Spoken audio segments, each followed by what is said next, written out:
right, guys, it's podcast time. So we are 1 week away from Hollerboo, hollerboo.com. Vendors, we got a couple of spaces left for derby drivers, and plenty of room for people to come hang out and have a good time with us. That's really what we're about. Now the marketing shifts to spectators away from participants. So come check us out, hollerboo.com, all day on Saturday the 26th, 10 a.m. to 10 p.m. Street fair, soapbox derby, dog parade, marching band, rock and roll show, all in one day. Come hang out, have a good time, see all the cool stuff that we got going on in the holler. And this is only the beginning of that. We're Almost Agreement at gmail.com, Facebook, Twitter, YouTube. Go to the website, almostagreement.com. While you're there, check out that holler booth thing I just talked about, because that's my habit of how I say things. Links to all the shows are in there. Favorite podcast writer, like, friend, follow, share, text it to your friends. Do whatever you could do to let people know what's going on. We've got a fun, busy week. Early voting has begun, and the numbers are big. We'll chat about that amongst some other fun voting issues. Miss Gloria got herself in trouble, and I think it's hilarious. So anyway, Almost Agreement, and we're going to do a show. Here we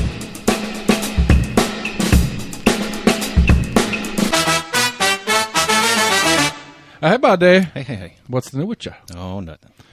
Nothing. So Mr. Brian Hornbeck, since I'm now apparently just in a constant semi-Facebook feud with Mr. Brian Hornbeck, he pointed out that questionably Miss Gloria Johnson, when she went to vote. So a little bit of context, I suppose. I hadn't really paid attention in the past, but we have a local person who is running for a statewide race. We don't get those a lot. We had, Boyd a couple of years ago was in the gubernatorial race. And so a lot of times when stuff like that happens, the media will come out and do a thing. Right? So they'll come out and check out, they'll follow the candidate not into the booth per se, but into the building or whatever. And it's like, hey, and then afterwards, hey, Gloria, you just voted, blah, blah, blah, blah. So apparently, what the sticky part of the situation is they were within that 100-foot barrier that you see every time you go vote. And it's arguable on whether that is legal or not. So I did my due diligence. Does that count for press as well?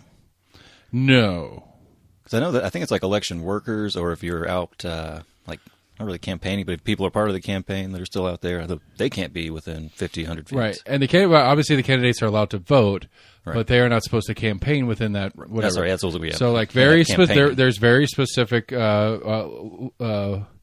verbiage, if you will, in Tennessee code, which if I think I closed my page. Let me see if I can re-find it real quick, on what you can and can't do. So I guess it was her kind of doing the interview within that space. Right. And so part one is it's like, well, if you go watch the interview, both the edited version and the full version on, I think it was WVLT, WVLT was the news organization that was doing it. If you go watch the footage of it, there's no direct, like Gloria never directly says vote for me or anything like that. In the interview anyway. And so if you go, where is it? Come on now. Damn it. So I did my due diligence. I emailed the one and only Chris Davis and asked him about it to try to understand what's going on. Because there's been a couple of different like Facebook back and forth spats that I've been watching and not participating in, because it's kind of interesting to me. Because, like I could see it. Like, okay, the code specifically like says campaign literature, flyers, pamphlets, blah blah blah blah. It's got a very specific list, and it doesn't clearly define like this full scope of what could be considered campaigning. So like if I said, "Hey, go vote for me," is that considered campaigning? It's not the way that the laws defines it. It's not clear that the spoken word of "Hey, go vote today and you should vote for me," whether that counts as campaigning or not. Anyway, yeah. And so it's a very mushy rule. It goes under it would have to go through the election commission to have real charges to it. And if real charges came, it's a $10 to $50 fine. So the synopsis that I learned from talking to Chris Davis. So I emailed Chris and said, hey, man. But even if they got elected, it wouldn't affect anything like that. No, I said, hey, man, I know you've probably been asked about a million times about this already. I got a couple questions on it. Was Gloria violating the 100-foot rule? was she instructed to leave the 100-foot rule? That's another part of the story I didn't touch yet. Is it normal for news to be filming within the 100-foot marker? And was WAT or whatever the news group was asked to leave the 100-foot area as well? Right. Chris Davis replies, when we were made aware that the candidate was conducting an interview inside the 100-foot boundary, she and the camera crew were asked to move outside that 100-foot boundary. My understanding of it is they did not. They went ahead and did what they were doing, even though they were asked to get out. News is welcome within the 100-foot boundary, but if they conduct interviews with candidates or voters, we just ask that they step outside to conduct the interviews. Most candidates already know this and respect it. Excuse me, that was a little bit of a misquote. My apologies. Most candidates know this and respect it. I didn't mean to. I added a little bit on accident there. I am quoting the man. I need to do it correctly. Not accidentally get my boy Chris Davis in trouble while he's listening to us at max speed while running or whatever he does when he's listening to the podcast. Yeah. And then so I said, thank you, but is this courtesy to be outside the boundary? Is this a commission policy or is this state law? He then sent me the link to Tennessee Code Annotated 2-7-111. To which I replied to him, you're such a teacher. You could have just said, it's unclear under the law, and if it is a violation, it's a $10 to $50 fine. But, you know, I was just like at that point, I was just kind of joking back with him about, like, that's such a teacher move. Go look it up, man. Don't make me tell you. Just go find out. I was like, I don't want to go find out. I just want you to tell me. Oh, is that what was after it? Gotcha. Yeah, and so I went and looked it up, and I read through it, and so I replied to him in a joking manner about him being a teacher about it. But again, in the conclusion that I came up with by reading through it and talking to him is, if there is conclusive evidence that Gloria violated election law by campaigning within the 100-foot boundary, a Democrat on the election commission would have to find her guilty, as well as the Democrat on the election commission would have to find her guilty as well, and it would be a $10 to $50 fine. So the real breakdown here is that it is literally, so what?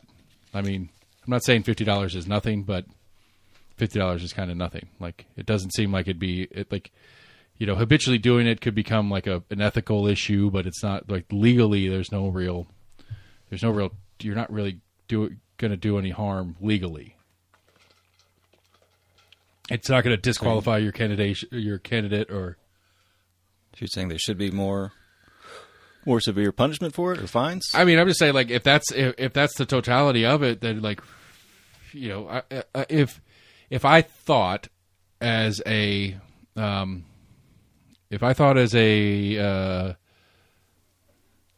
as like a member of an election, as a team, as a maybe the candidate myself, if I thought it would make a difference, like if I thought I was in a super tight race, and that a handful of votes would make a difference, and that if I was walked in line with people as they were going in past the 100-foot marker, and while I'm walking in line, continue to talk to them, if I really thought that would make a difference to get me enough votes to get me across the finish line, yeah, why would you not? There's a good chance your campaign probably has enough money to pay. I was about to say, that's probably a fine, like, probably per person or per incident. Sure, maybe. That was not clearly stated in the code, but yes. Yeah. Even if it is, if you're only after 20 people, that's a fucking $1,000 to a campaign.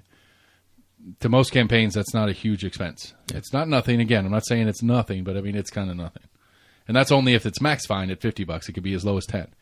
You could go sit there and talk to 10 people individually as they're walking in and pay $100. I'm still confused where you stand on this. And bringing it up. Well, I just think it's one. It's okay. So the tiffs and the back and forth that I was watching on it, it's like, oh my God, can you believe that she did this? That she broke this campaign law and blah blah blah blah blah blah. And it's like, it's unclear that she broke the campaign law in the first place. The campaign law is unclear about exactly whether or not what she did could be considered said violation. But at the same time, it's like literally, I guess my point is that the couple of different people that were all bent out of shape about it, it's like, what do you get? Like, it doesn't, like, if you truly feel that is such a major violation, then you need to talk about getting the law changed to make it be more punitive if it's that big a deal. Is it that big a deal? Because it doesn't seem like at least the law doesn't see it as that big a deal, because a $50 fine ain't shit. All right. You said you did watch the interview? I did not, but in all the reports that I've heard on people on the interview, they said that it was really, like, all she really was talking about is, it's a beautiful day. I love the early voting here in Tennessee. If you get the chance, you should come take advantage of early voting. It's really easy. But if not, at least go out on election day. Like, she didn't, nowhere in it did she say vote for me or vote for Democrats or vote for whatever. I mean, I guess it's implied because it's coming out of her mouth, but at least. And it's going to get broadcast out. Right. At least the transcript doesn't, nowhere in that does she say vote for me or vote for Gloria or vote for Democrats or whatever it is. Yeah. So in the other part of early voting, the turnout is ridiculous, sort of. There's a little back. I've had a good or bad, up, okay, way up. Which I mean, that's just it. It's way up compared to way bad almost all the time. We are the worst state in the nation, especially a non-gubernatorial. Well, it's a cycle that we could talk about. Presidential. Right. Presidentials are always the best of the turnouts. Oh, that's right. Yeah. Traditionally, but there was some interesting conversation I've had on that topic as well with some Facebook stuff, and not in an adversarial way, just in what topic? On what it means this early voting turnout. Oh. So Eric Whiter did a post kind of comparing, like it was just literally stats, just day one in 24 versus day one in 20. Day one in 24 was Wednesday of this week that we just passed, 13,000 plus votes. Go back to 2000, 8,100 votes. And so to me, the question I asked Eric and anybody else in this thread was, what do we think this significant uptick means for this election? Like, what does it mean for turnout? Like, what do you think it means for turnout? That's the question to actually you, not just Eric. Like, what would your take be as we have a significantly higher turnout for this election? What do you think that means for the results? I don't think it really means anything for the results. I don't really think it's an indicator either way.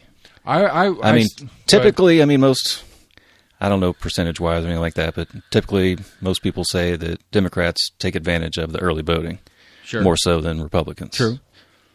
But, outside of that, I don't know if you can really read into it. Because even the GOP is finally pushing early voting. True. And getting more okay with some mail-in voting in different areas. I agree with that. I think that is certainly part of the case. I really think that hurt them in 2022, especially in Georgia. 2020 as well. I was just talking about 2022. Oh. In Georgia. Right. That's where they had senatorial races. I think that hurt them in 2020. Right. It was just also the rhetoric of it's rigged or whatever. So it encouraged a lot of people who were like, I'm not going to go out and vote then. Right. So it ended up kind of hurting themselves. Yeah. Now, Scott had mentioned in the same thread that we were talking about, and he'd mentioned it on their podcast as well, is there was a structural difference in that it was a 12-hour early voting day on Wednesday instead of at 8 that is traditional. And I replied, these numbers just for the first day? Yeah. Oh, okay. They're the ones that are out there. They're always a day behind. So Wednesday gets reported on Friday. Was Wednesday the first day? Yeah. Oh, okay. Thursday and Friday will get reported on Thursday, Friday, Saturday will get reported on Monday. You do it on Saturday also? I think so. I don't remember. I'll have to double check that. I know the last Saturday they do, but maybe not the first. I think the Saturday before Election Day is usually the last day of early voting. Last day, okay. I was thinking it was just a Monday through Friday thing.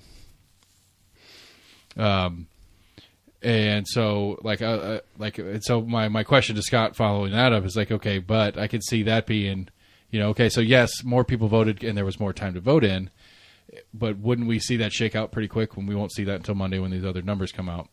Because, if in a previous version of it, I go on Wednesday, the first day to go vote, and the polling place is already closed, I'm like, oh, dang, and then I just go do it tomorrow, right? Right. Where now I actually got to get in on day one.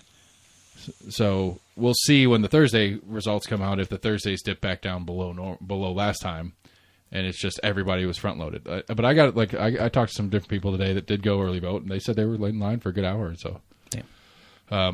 Our friend lawyer Jamie was in line. I was like, "You want me to tell you who to vote for?" And he said, "Go," and I said, "Okay."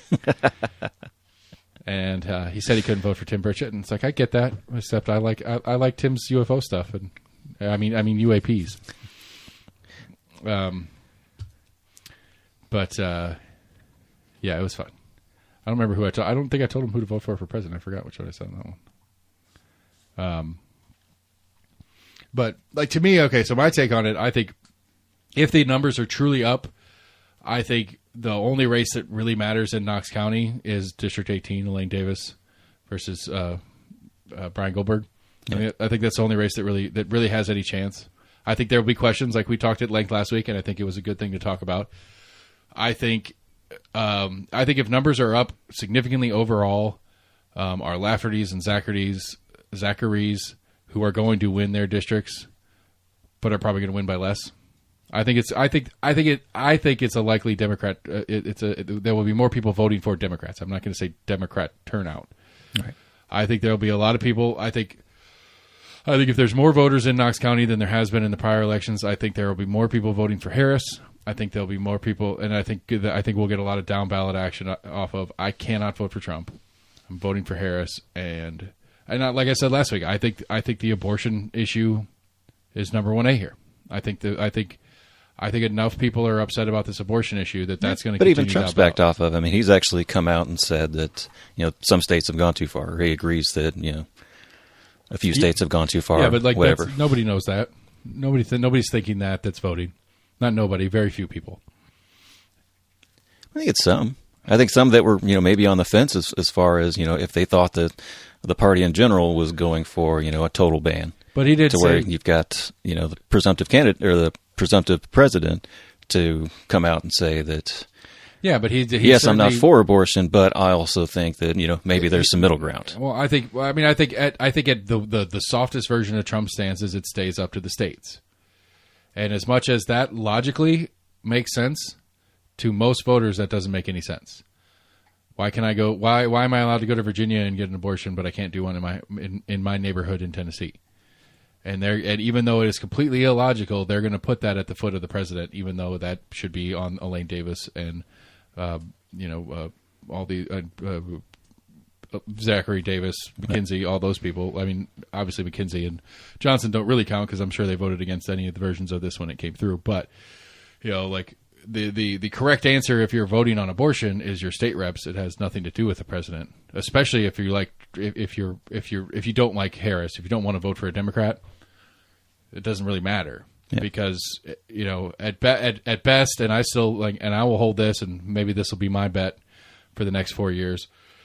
That I'll have to find somebody else to take because you don't like taking long-term bets. I still think, and my bet would be this $1 bill says that if Harris wins is the president of the United States, the Harris White House will not codify Roe v. Wade or some version of a nationwide abortion.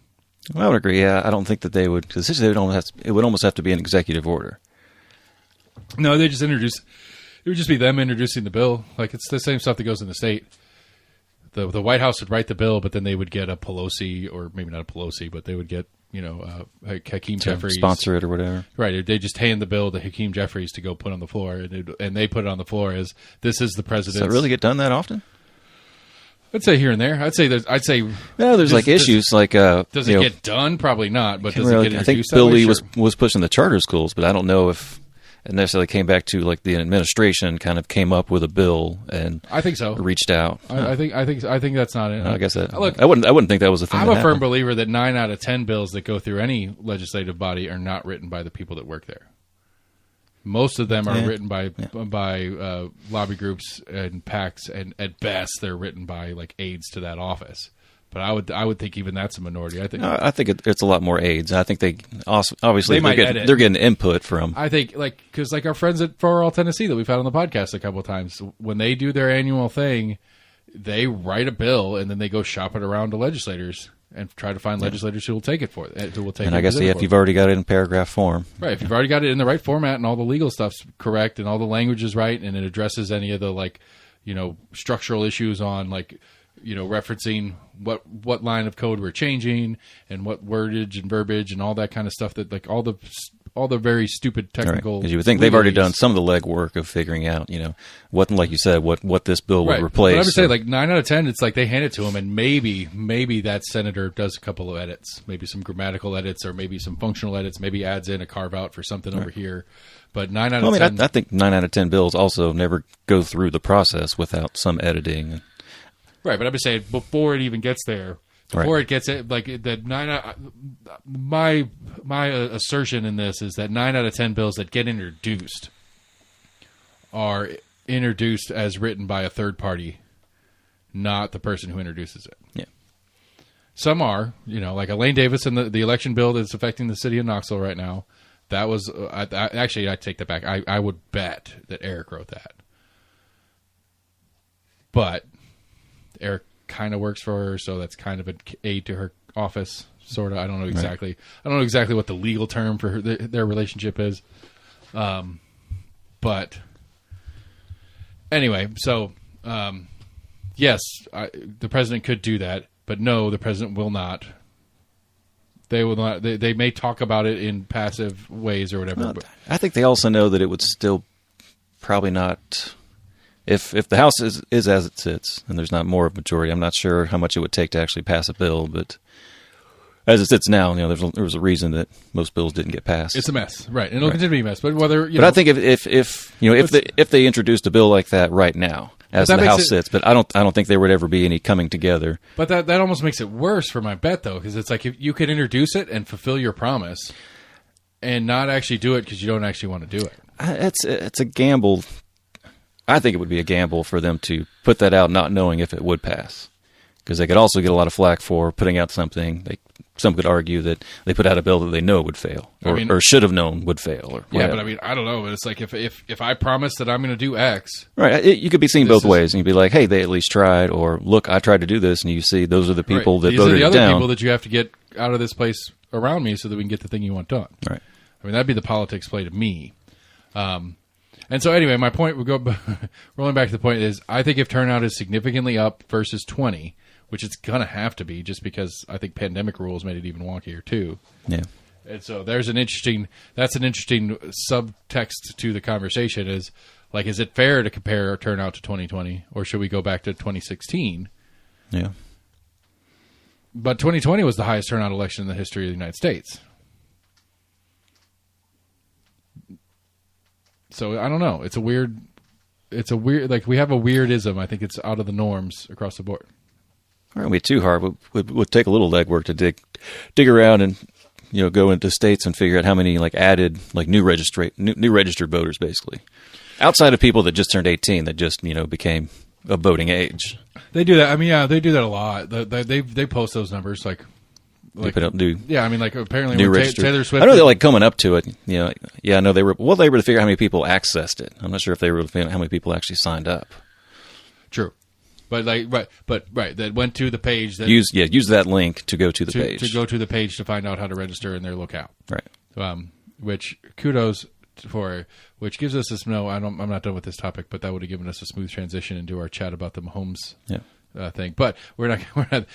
But again, so my prediction on it, I think, is if we have a significant turnout, especially if it's above 2020, I think Elaine Davis loses.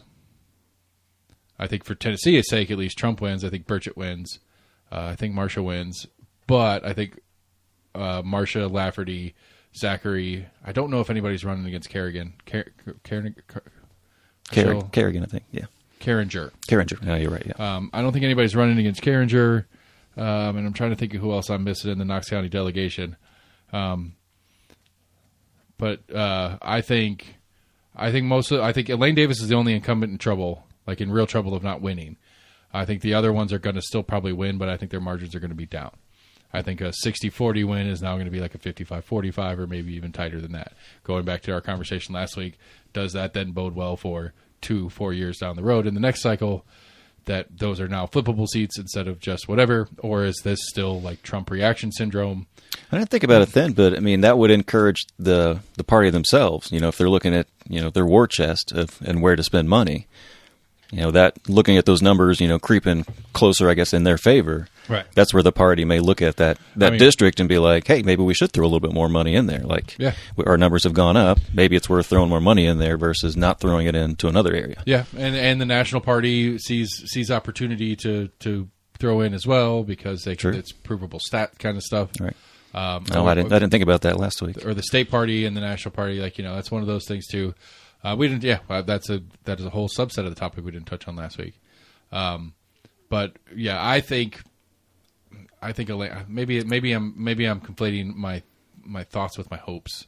But I think Elaine Davis is losing, and I don't even really know Brian. I haven't really talked to him other than him not understanding my last name when he was on my porch. Right. But like I think, and I made fun of Hornback for it. I told him to his face. I made fun of it because Hornback's on the state. He's a state Republican Party representative. I made fun of him, or I joked with him about how stupid it is that they're going so hard on this tax evasion thing, because that's from the state Republican Party. They're the ones that have been running all those ads. That was something I heard earlier today. What are you doing? Like, why? And they're still doing them. Like, they're like, have you heard what he did with his business? And I was trying to ask him. I'm like, I don't think so. I didn't know that's what he was referencing because he wouldn't tell me. What is that? I was like, what if I? He's like, oh, you need to look at his business.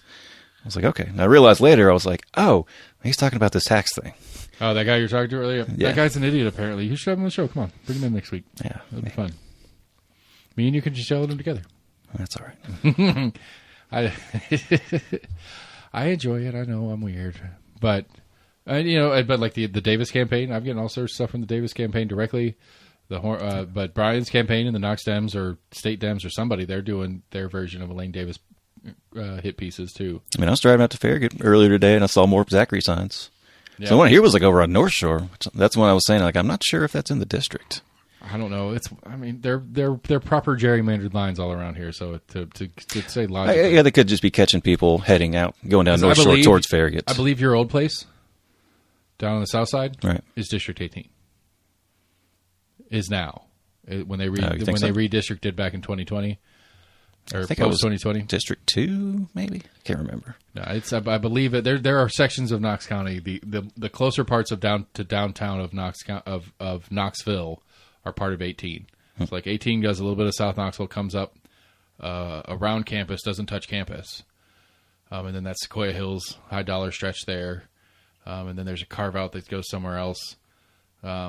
And then 18 does most of the western portion of Knox County, south of 40, but then also goes up into Hardin Valley. It's like it's just... Is that the change they did a couple of years ago? Yeah. They kind of moved Gloria's seat or whatever? Yeah, that's the one that I've heard different... on the full rumor mill of it, everybody was complaining about it, that saying they were going after Gloria for it, which, they did... When they did the redistricting, they took her house out of her district. And so she had to actually physically move to keep that 89 seat, the new 89 seat when it came up. But from what I'd heard from some other people I talked to about it is that the biggest thing of that redistricting was to keep 18 keep the Republican stronghold on 18. It was more about getting carving some of the Democrats out. Getting two birds with one stone, basically. Yeah. It was more about carving some of the Democratic districts out and shoving them into this new 89. Like, they made 89 to lose. And they made it knowing that Gloria was going to keep it. Say diluted? Oh, diluted? Right. They moved Democrats out of 18 into 89, 90, whatever it is Gloria's in now. Basically just kind of packing all the Democrats into as much of that district as they could, so that all the other Republicans they could cut out of that district and the other neighboring districts to add to 18, so that 18 would get more Republican. Yeah. Because so it wasn't solely about Gloria, but it was about kind of party power in the area. Yeah, absolutely. It was about making sure, because I think Eddie Manis was a shock to the system for them.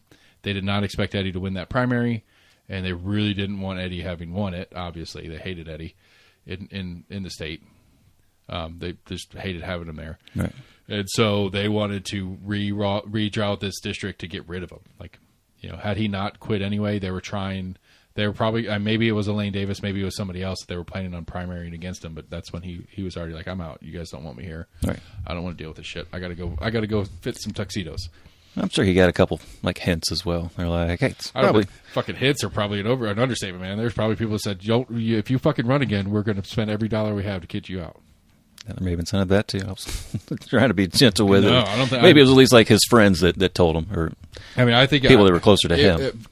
It was an open secret at best, as far as I've. Yeah, but who in the party would try to throw that kind of weight around to put a direct message like that? Is that something that would come from state? Well, I guess that'd be the state party or more local. Yeah, the state party. The fact that they entertained the challenge by. Did you think they would go so far as to do a direct threat, kind of like that? If you run again, we're gonna primary you. I mean, they probably said that we have some quality primary challengers coming your way. Just a heads up. Just want to let you know. Yeah. Just in case you're, you know.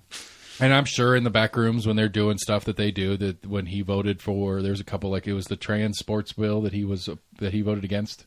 Yeah.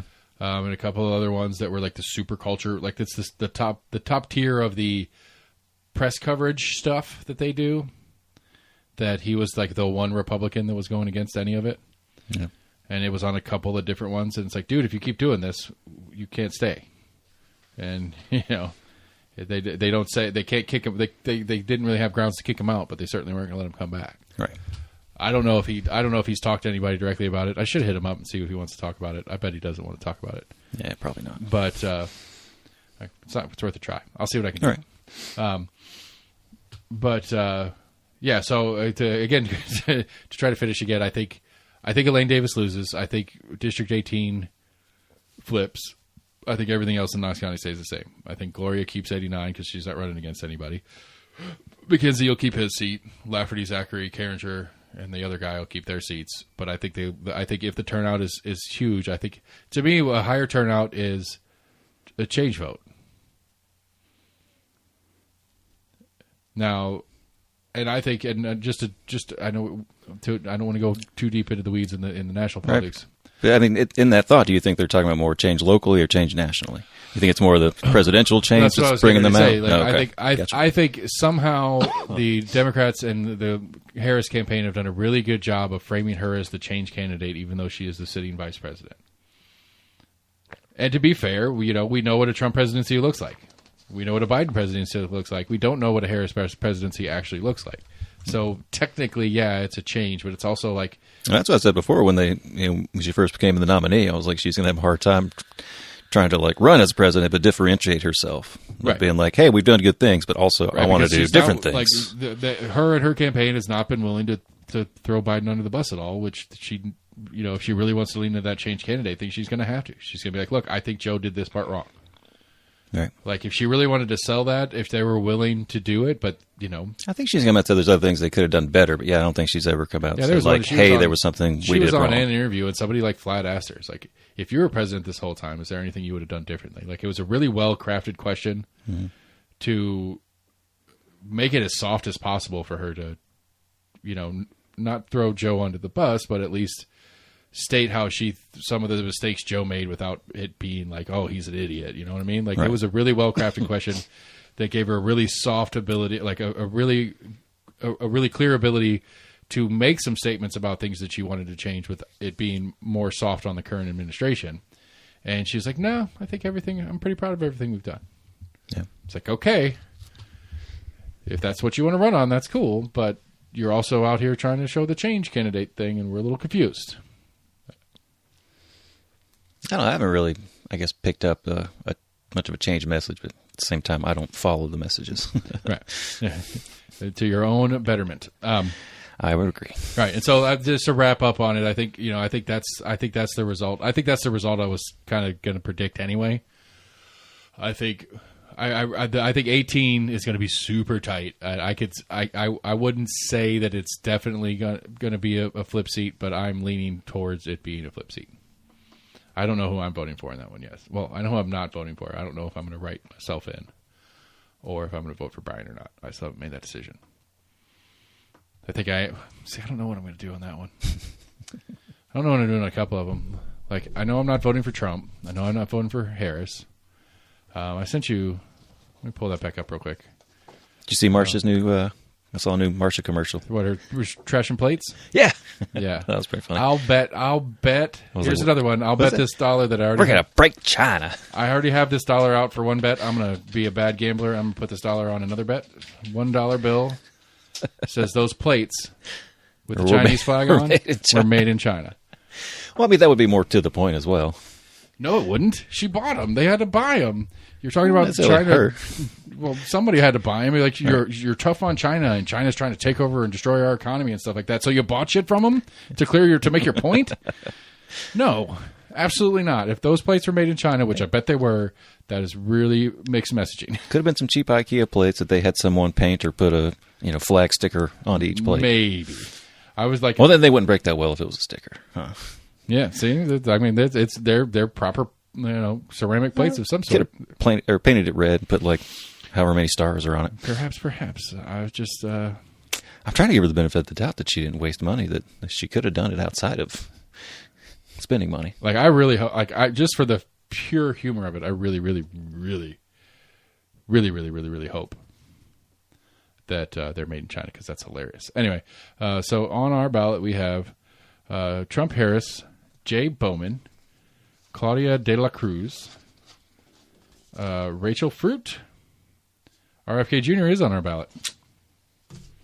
I told you that. And the one and only Jill Stein. I know. I think we talked about it, and I was like, oh, yeah, I'm pretty sure, but I hadn't looked. I hadn't seen it. Oh, gotcha. I think Mr. Bowman, Jay Bowman, is the Libertarian Party candidate. I don't recognize any of these names. Marsha Gloria, Theron Chandler, Pamela Moses, and Hastina Robinson for U.S. Senate. Tim and Jane George. I can't vote for Jane George. I just can't do it. Was it mayor she ran for before? She ran for Becky's seat, State Senate 6. Becky's seat, okay. Back in 2000. I had her on the show. Who ran against Mayor Kane? Debbie Helsley. Helsley, okay, that's what I was mixing her up with. Becky's my girl. I got to vote for Becky. I like Becky. She's like reasonable. There's some I have some issues. I have some stuff, but I mostly I love her office. I love her office. I love her office. Like her local office or something. Just her staff. Gotcha. I was thinking sorry, her literal office. Carly something or other. Like as a policy in her office, they answer the damn phone. Yeah, and they make calls and get back to you. Mm-hmm. Like anytime I've had a question about some stuff, especially with all this crazy hemp shit going on, trying to get a hold of the Department of Ag and who the right person is to talk to, I call her office, I email her office, I leave a voicemail. Or I email her office or I leave a voicemail or whatever. I get a call back or an email back with, hey, I talked to this person in Ag. They said you need to talk to this person. Here's who it is. And like 9 times out of 10 when I make that phone call, that person's like, yeah, Massey's office told us you were calling. Blah, blah, blah, blah, blah, blah. That's awesome. And so, as much as there are some policy things I fully disagree with Becky on, that, like I often complain about the people people like overvaluing what they call institutional knowledge. Yeah. But I like that one for Becky. So I break my own rule on that one. So anyway, Becky's my girl. And then like I said, Jason with Amanda, Sam McKenzie wins his. Michelle has a independent and a Democrat running against her in District 16. We went to high school with Lauren Carver. Maybe. I wonder if it's the same. Dave Wright's going to win District 19. Duh. Davis Goldberg, we know what that one. We already talked about that one. Lafferty with Carrie Hammond. Gloria's running unopposed at 90. Sorry. I had to remember. I was like, oh, yeah, that's right. They said she could run for her House seat as well. And the correct answer for our city voters out there is you say yes to 1, no to 2. I'm going to tell you what to do on that one. I'm not even going to try to explain it anymore. I mean, 1's kind of dumb. Like 1 makes sense. Well, 1 makes sense if they elected normally. Like if they did what we would consider normal elections, where you did primary district general election. Because basically what it is 1, 2, 3, 4, 6 in the city council are on one cycle, and then District 5, mayor, the 3 at-larges, and the judge are on the other cycle. And so what they did is they pulled 1 out, because really what it is you have the 9 members of city council, and 3 of them are at-large. And so the idea was, well, let's move District 5 in with the at-large election, so every cycle, if we have a complete new body coming in, it's only 4 of 9 or 5 of 9 that we're adding. So we have people that have been there for a couple of years that can keep the functional, we know how to work meetings and stuff thing in place, and you can have 5 freshmen instead of putting yourself in the position where you could possibly have 9 brand new city councilors all elected at the same time. Yeah. That's the idea of it. And so their idea was, I don't know what the reason was, it was in the 70s. They pulled 5 out and put it with the at-large and the other stuff. And so the question one for our city voters is, do you want to move 5 to be with 1, 2, 3, 4, 6? Well, it makes sense to me, but it only really makes sense if you go into normal district primary and generals. Because question 2 is the one where we have this. We get rid of the districts, we replace them with regions. You have to live in the region, but the entire city votes both primary and general. So basically, it turns them into all at-large seats anyway. Yeah. And so moving that 5 only makes sense if they don't go to this all-at-large system. So, to me, again, this all-at-large system is the all-at-large system and the current system are dumb. It needs to you need to say no, so it reverts to state law. State law says if you're in District 2, you vote for your District 2 person in primary, you vote for your District 2 only in a general. And then you have 3 at-large representatives as well, which are citywide at every election cycle. So at any given time, you have 4 people that you voted for on city council, plus the mayor, who is a citywide race, obviously. So there are 5 people that you voted for that are directly accountable to you.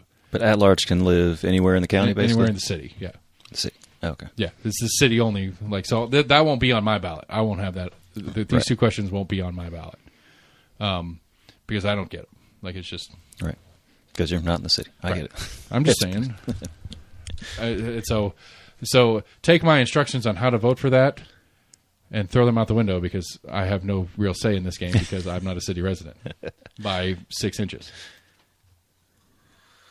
But it's just, but it's really interesting. It's been a really fun story to watch because the coalitions of people that have come together, both yes and no's, are crazy. We talked about it before. Elaine Davis is the one that put the bill up. Eric Wader, puppet or whatever you want to call it. Had some involvement, whatever. But Eric, it's an Eric Wader thing. That got this bill pushed through the state. Yeah, but I doubt it was even him that came up with it. I think it's probably something that's happened more nationally among different areas. There's probably. That's just it. It hasn't because there are literally I don't know. You don't think there's any other cities that have that? There are 2 in the state of Tennessee that do this. That do it the way the city of Knoxville does. Well, that's what leads me to believe there's probably other cities across the U.S. that do it. Nashville has 40 city councilors. They are all districts. There's 40 districts in the city of Nashville. And they're all district-only races. Every other major municipality in the state, like I said, Morristown is the only exception. Morristown and Knoxville are the only ones that did it the way that we used to do it. I don't know what Morristown is doing about there. It is a valid question, but I will bet you dollars to donuts that if there are 100 municipalities in the United States that do it the way the city has been doing it, that would be an overguess. I think it's under 100 cities at most. And it might only be 2. It might be as little as 2. Right. And the 2 that we're talking about. But I realistically, maybe 15. 10 or 15. It's possible. It's a stupid system that they put in for for really racist reasons back in the 60s or 50s or whenever they put it in the first place. It was a racist thing they did in the first place. It was a way to keep the when did the Civil Rights Act pass? 67. So this system went in as a response to the Civil Rights Act, and so it was a way to make sure that the majority-minority district that was required by federal law for every municipality to have wouldn't put a psycho up, because they can primary whoever they want, but the rest of the city gets to pick the person. So that crazy district can never put a crazy person up, because the rest of the city is going to keep that in check. That's why they put it in. That's literally why they put it in. All right. And we're holding on to that.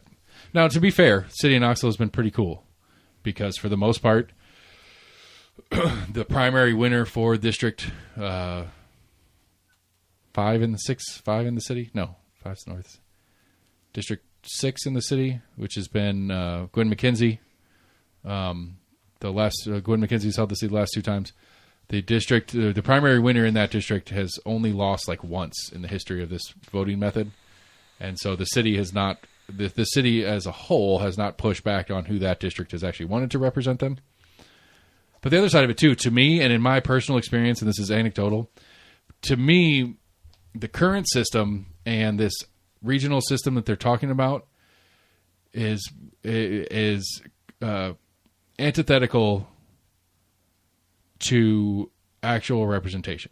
Because the current system, they say, okay, well, it's a citywide vote, so then you represent the whole city, even if you're in District 2, right? And so when I had something that I was talking to the city about trying to get an ordinance change, I reached out to... we've gone over this. Yeah. And he says, talk to the one that's in your district. And it's like, well, I thought we voted for all of you guys. But that's one of the sales pitches that they're using on why you should vote yes on this. It's like, you already don't do that. You already treat it like it's districted, but you're going to sell it as, well, if we're all at large, then we all are responsible to you. It's like, well, you're not, and you don't, and you never have been. Right. And that's a bold-faced lie, in my opinion. Anyway, for the city voters that care about my opinion on what you can do with your election, that's what I got to say about that. I can't help you, but go out and do something. So slowly, going back in time to Taylor Swift and smoothly transitioning into, did you get to watch the video and catch that part of the video? I'm pretty sure it's the same. I think that was from like a week or two ago. Yeah. No, I was saying I've seen that. Yeah. Okay. I thought that was fantastic. I think that's I think that was a good answer from him. I didn't know. I didn't realize his wife was a Trump fan. She wasn't a fan. I think it was... Trump said she was a fan, and then she was asked about it. She's like, yeah. I want to say it was an X post or whatever he had put out that she did like a thumbs up or like on. I think that's how it started. Right, I guess he got the notification of like, oh, Patrick Mahomes' wife. Apparently she's like a co-owner of a soccer team. Oh. She was a soccer player, I think. No, but I think in that first story you sent me, I think it was like a Hill article. I think it mentioned that she was like a co-owner of a soccer team. I was like, oh, damn. That Hill article turned out being really cool with all the stuff about our own Timmy Burchett. I didn't go looking for Timmy Burchett. But I mean, honestly, like when I was joking with Jamie earlier about who to vote for, and he said he can't vote for Tim Burchett, I was like, honestly, because I just read this before or right after I talked to him about it, I was like, oh, like that's, I don't know when this was written. I didn't check that part. It's got to be fairly recent, I guess, but like 18th. Today. Tim is known around the federal house as a friendly, cool guy. Sorry, a month ago. Sorry, right, September 18th. He'll get in fights with you about this, that, and the other on policy and whatever it is. But he'll come down and visit in your office and hang out and get you a cool Christmas present. And I think I remember seeing the story. I think they show a picture of it of Jared Moskowitz dressed up as Santa for I guess like his little office party. Yeah. See, I don't know if that's a good thing or not. Honestly, I'm not sure how I feel about that. Like, just as a, I think it's great. What? Should they be able to get along as human beings? Yes, but like, there's also kind of like a pause. It's like, I don't know how much time. I don't know if it's a good thing that they spend a lot of time outside of the chamber together. Why? Because I don't know if that's good for the sake of transparency. I don't know if that's good for me and you, the citizen. Are there federal sunshine laws? No. Okay. I don't see an issue with it, I guess, but I know I'll often look on the downside, but I think this would be a good thing. That if they can get together and I think, go out and have a beer after a session or whatever and realize, like, they all kind of mentioned that most of them like connect on family, dogs, etc. Kind of things that most people have in common. Most people have in common, right? Right, and they said usually when they talk to each other, they don't really talk about politics. Right. I think as a human being, you should be able to. I think if you can find more connection with someone, I think that would then add to maybe a little bit less vitriol on the House floor or the Senate floor. I mean, apparently not, because that's one of Burchett's things, because he likes to throw shit. But right, I'm just hoping it's inching in a. I don't know. I guess to me, it's like, one. I'm trying to get somewhere where we can have some more cross aisle and actually get some fucking bills passed. It's like any good game. Like you get to the top level of any good game, a lot of those guys get off the field and they'll hang out and talk about the game, talk about whatever, but they're cool. Right. When the game's on, the game's on. But I guess the point of that is that underscores that this is just a game. It's not a game to me, but maybe it's a game it's a game to the parties, I guess. But that's my point. Like, if it's not a game, then you shouldn't be fucking friendly with them. Now, should you be able to be cordial and walk by them and do that kind of shit? Like, sure. If it's a game, you're comparing it to a game in that that opponents are, when they're off the field. My point is that I think that's how it's treated by the parties and the people that are there. That this is just a game we're playing. I think that's been true for politics for a long time. That this is just a game we're playing, and it's, if I win the game, I win more power, or I get more money, or I get whatever it is that I'm after playing the game. There's some that do that, yes. We're just not all, but yes, there are some politicians that do that. I would play the politicking. I would agree that I would not say that as a. I will to channel my inner AC. I will say at least 51% plus. I would agree. Yes, I would say a lot of them got there. Yes, because of the literal majority, if not almost all. Now, to speak in absolutes is inarticulate at best, but I would say the high percentage of them, they're just there playing a game. And then my point is that if they're just they're playing a game, then okay, sure, it makes sense that you can walk out of that room. But like you said, I don't think it's a game either. I don't think it should be played like a game. I just say it's not a game to me. Right, but I don't think it should be. But it shouldn't be treated as one by anybody. Anybody that treats it as a game, again, apparently my standard execution technique is hung by the flagpole. If you're going to go there and play games, you should get hung by the flagpole. Like, this isn't a game. This is people's lives that you're fucking around with, and you're making major decisions that change the world for other people. Generally not for you, but for other people. Whether that's making a decision to send us to a war or changing a tariff on this, that, or the other. All the different things that they do every day are not a game to the people that it affects. And it should be treated as such. And so maybe they shouldn't be friendly with each other outside the room. Maybe they should treat it as a life and death situation. That's all I'm trying to say. Okay. I don't know. I'm not sure where I really sit on that one. I'm just kind of running through it. I'm still fleshing it out. I think this, but I'm still fleshing it out. Again, like, you're an adult human. I'm open-minded. I think they should not do this, but I'm still open-minded. You're an adult human being. You should be able to walk down a hallway and pass somebody and just say hello and how are you doing and something like that. Sure, but no. Like if you truly mean what you say when you're on the floor, because it's not a game, then maybe you shouldn't be hanging out and having a beer and talking about stuff and continuing. In some defense of that, I mean, a lot of what they're talking on the floor, I mean, some of it does get into personal realms, but more of it's just arguing, finer points of a bill. Yeah, but when it does on some more hot button topics, it does tend to devolve into more kind of like personal pointed attacks. Right, and then on top of, I think there's a sunshine part of it that I would like. I don't like. There's problems. There's problems with that part just in a practical sense, too. Burchett and Boebert and MGTG, whatever the fuck, MTG, whatever her name is, and whoever can get in a room together. Then we should have sunshine laws against, like, lobbying. Why should a politician be able to? I think if you run for office, you have no right to privacy, period. Except for the bathroom. Except for the bathroom. And it's got to be a single-stall bathroom. You're not allowed to go in the bathroom with anybody else. I do. I really do. Like, I think it's a choice you made. Like, it's the same thing like when there was that really great moment when there was discussion of some, what was it, trading ban for House members. Do you remember that? There was a couple different bills that got floated around, yeah. Right, but there's that moment where it was like actually being conversed and talked about, and a few bills were introduced, and there was like real talk about like something might actually happen here.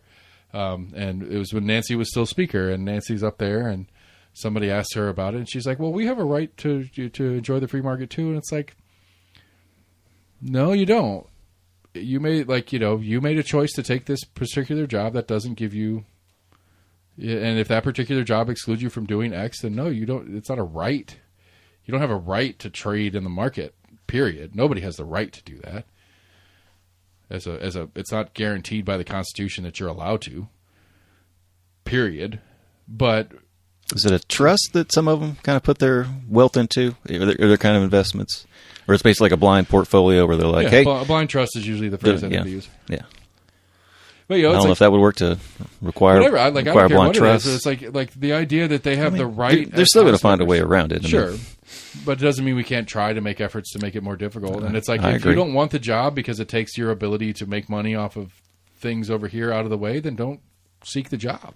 Right. That's okay. You don't have to have the job. We're not obliging you to the job. Because that's where I get stuck in a lot of politics talk. Is like if there's obligations to the choice you made, then that's the obligations to the choice. You don't get to be like, well, I made a choice to go do this, and I don't like what I have to do because I'm doing this. It's like, well, you chose to do that. We didn't oblige you to do that. So that's where I get stuck in the vouchers conversation, because everybody does the stupid park example, and it's like, well, I want my kids to go to a nicer park, so I'm going to get us You heard one example of that. Have you heard it more often? I heard that a bunch of times when it was a topic. I thought somebody brought it up too, and you're like, actually, I hadn't thought about that. That's not a bad analogy. I thought that was the one-time occurrence. Well, again, when it first came across and I first saw it, I was like, oh, that's a pretty good analogy. I kind of agree with that. And then I got to thinking about it. It's like, no, you're not obliged by law to go to the fucking park. And so to say you have to go to the park and you have to be happy with the version of the park you get. And it's like, don't oblige me to go to the park, and then I can deal. If I want to pay for the park that I want, then I want to pay for the park that I want. But if you're going to make me go to the park, I don't know the full extent of Tennessee laws. And we talked about it before when I saw like a John Oliver that was talking about it. There was a handful of states that literally like there's nothing that you have to do. There's not a lot to. There's like a form to take them out of school, but after that, it's. I think Tennessee was one of the states that at least like once a year you have to give some kind of like progress report. Yeah. And there's a test that I think they have to take a version of the to get a high school equivalency. Yeah. Oh, the TCAPs. Yeah, I don't know. It's I don't know if it's TCAPs proper, but there's a version of whatever test. Gotcha. Because I know that it's like basically like a graduation test or whatever. We were at the zoo one time when the kids were little, and there was a homeschool co-op that was in there with us, and I was talking to one of the parents, and they were talking about like. I was talking about like just like how's homeschool doing for this. It's kind of cool. The co-op thing has some cool features to it, but it's like she said to me, she's like, one of the things I didn't think about when we joined the co-op is like we have to make a lot of decisions as a group, and like they were currently shopping a proctor to come do a standard test for them. I can't remember what standard test was, right. But she's like, we have this test coming up, and we're trying to figure out if we want to hire a third party to come in and do the test for us and get all the paperwork and whatever. But it says like we got to figure out which company that is, which version of the test it is, and then what stuff we have to prepare the kids for to get them there and stuff like that. It's like, okay, so you're doing some sort of standardized test as part of your homeschooling curriculum. Yeah. So yeah, I was like, oh, okay, that makes sense to me, I guess. Yeah, I wonder if the state keeps up with that. They might as well, yeah. I guess if they have some kind of requirement for it, like makes I don't know sense. what the rules are. Like if you obviously, I guess if the parent really doesn't give a shit and you fail the TCAP, oh well, your 17-year-old still a second grader by Tennessee standards. But can you go and get a GRE regardless of what your other testing you did at homeschools says?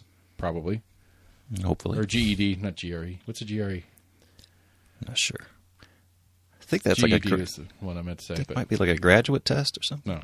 Anyway, you get the point of what I'm trying to get at here. So anyway, I don't know exactly how that all goes, but that's where I get stuck in that thing.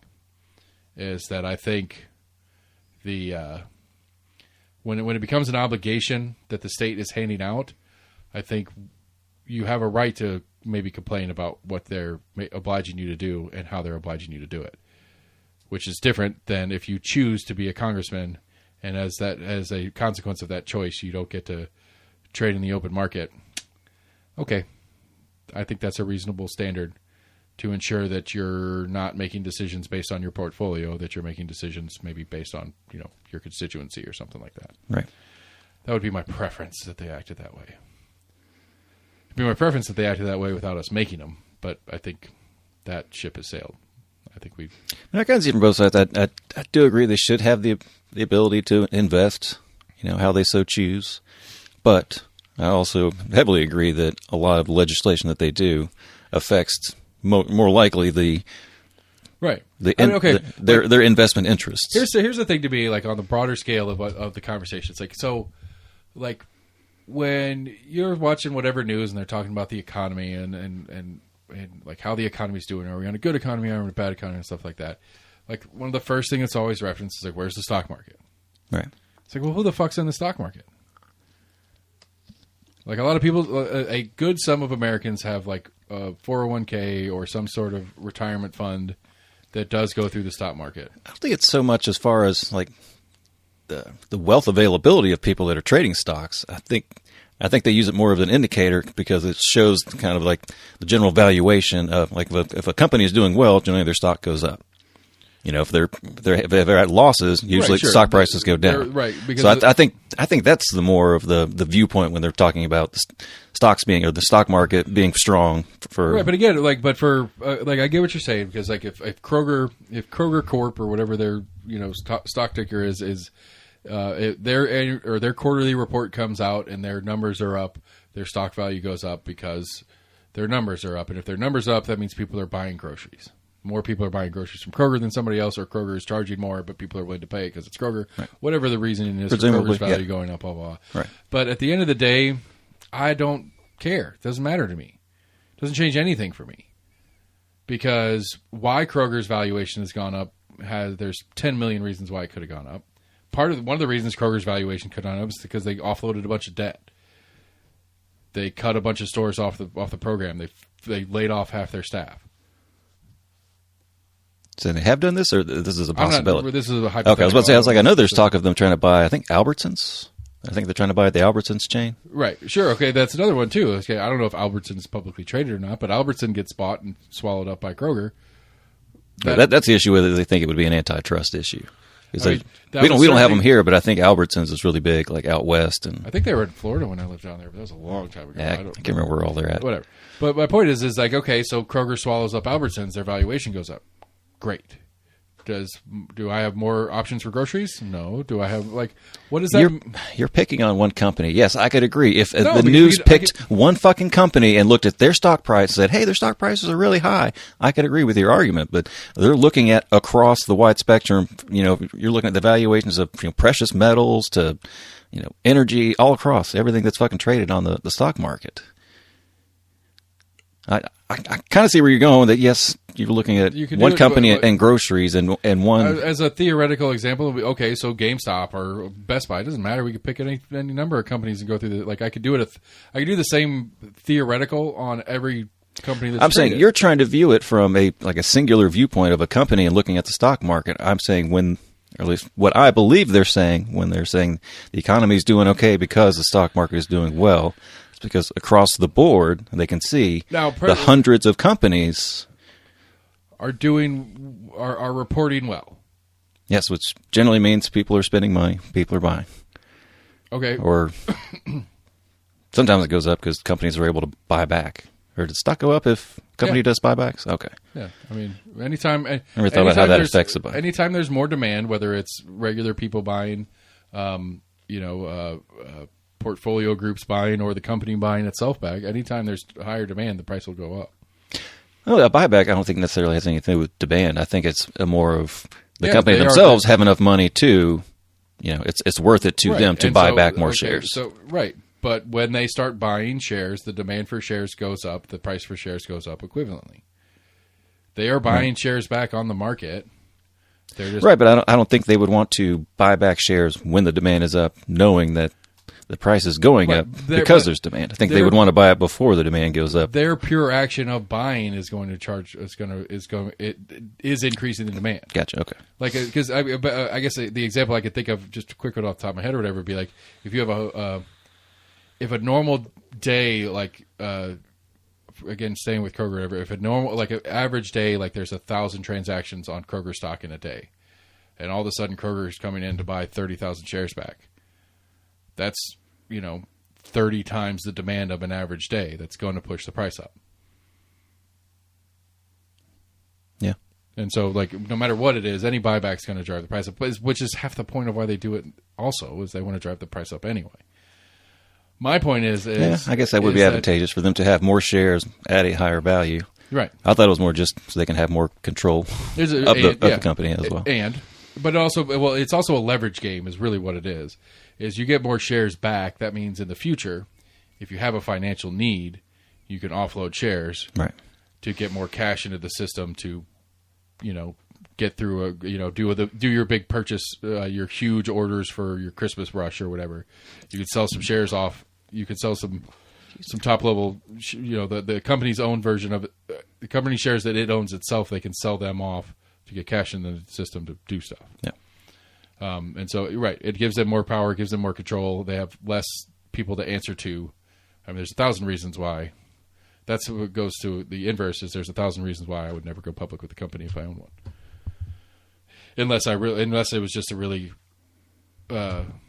long way to sell the company. If my intent was to get out. If I really want to sell the company, if your company's big enough to go public, that's maybe a better way. You could sell off 90% of the company, keep 10%. New board comes in. I think it'd be got to be pretty big to go public. Usually when you hear about companies going public, I mean, a lot of times we've heard about startups, right? Like tech startups and whatnot. Yeah, I don't know what the rules are for going for doing the process. That's a good question. I mean, I wonder if you have to get accepted by a stock agency essentially to have it. I don't know. It's a good question. Because you hear about companies, that either get knocked off the S&P or knocked off the NASDAQ. Right. The IPO is a big deal. When you're presenting an IPO, it's a huge deal. Initial public offering. Yeah. But usually an IPO for a company is that they've got some pretty decent groundwork already set up, but they need a huge amount of cash to go from like a theoretical big company to a big fucking company. Right. Like, instead of taking on investors, they can kind of take on you're some kind of tech company and you want to go from you've got a functionally working app that's okay that works on like a very small distribution network to you want to ramp that thing up to be on a servers capable of handling 10 million people, like to go from you need to buy a large production warehouse or whatever, right? To go from being able to do like a 5-member chat to a 10,000 person thread on a Facebook style thing or whatever. You got all that investment to get all that hardware in place or whatever it is. Yeah. But I still think I disagree. Like I follow your logic and I do get what you're saying, but I disagree with the reality of what is actually happening. The reality of what's actually happening, unless you have strong investments in your retirement fund, the fluctuation in the stock market means fuck all to the average American person. And I don't think it actually means anything truly functionally about the quality or the quality of the businesses that are being traded. I don't think, as much as their evaluations go up and their reports come out and they show good numbers and it feels like that company must be doing well or whatever, that it's not. I don't think that is functionally accurate. I'd be curious to look how hard it would be to figure out essentially the percentage of, I guess, market power, basically, of all the companies on the S&P or on NASDAQ. Well, because the other one, too, and I tried to describe... Because you have, singular companies like Kraft that is a giant conglomeration of, 50 other major corporations, but they're all traded under just Kraft whatever. Right, Kraft Food Groups or whatever. Yeah.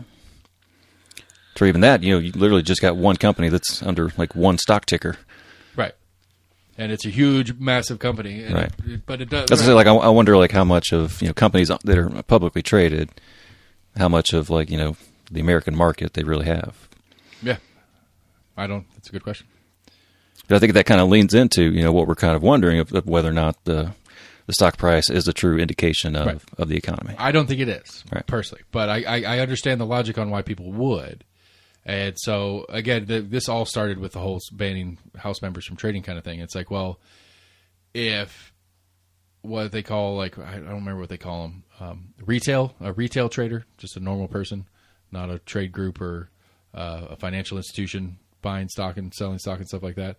But, like a Tim Burchett or a Nancy Pelosi would be what considered a retail trader, because if they're going in and buying and selling specific stocks, if they have even if they have a stock management person that does it for them, they're still a retail person.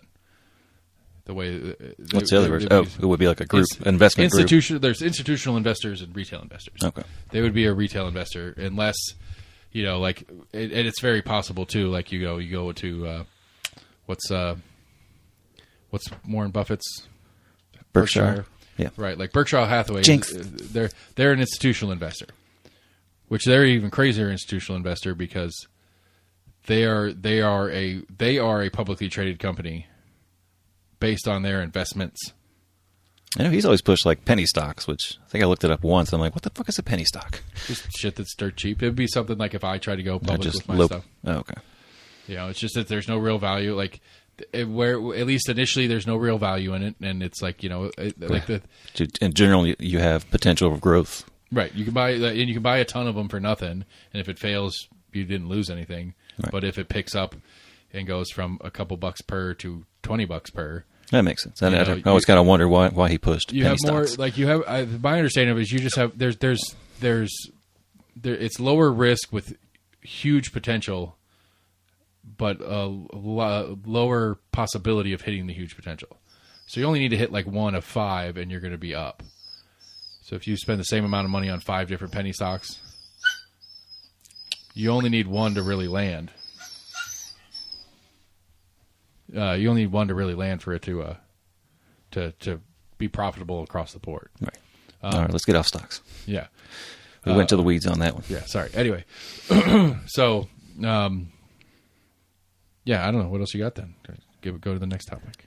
You want to I guess we had talked about the Mahomes. That was more just in. Right. We went from Mahomes to Burchett's apparently cool in the hallway. Oh, I forgot that the Mahomes thing was talking about. Right. Like I as normal people, as regular people, I think, to bring it back to where we went started, to regular people, I think the Mahomes thing was right. Like, you and I can sit in this room and we argue about stuff and get pretty heated about it sometimes. But at the end of the day, I still love you, man.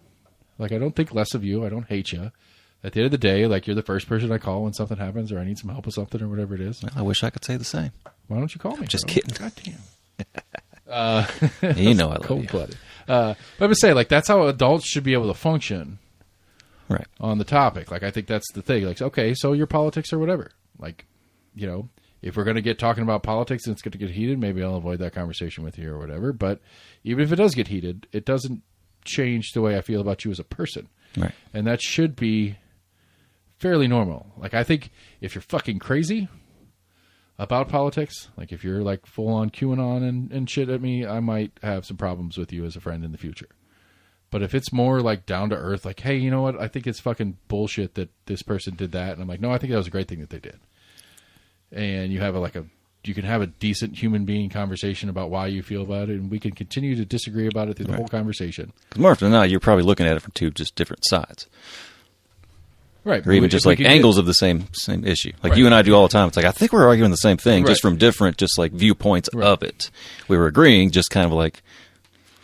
Right. And so I think that's, I think that is something that like, to me, I think that's one of the things that we have failed as a society, is made that distinction.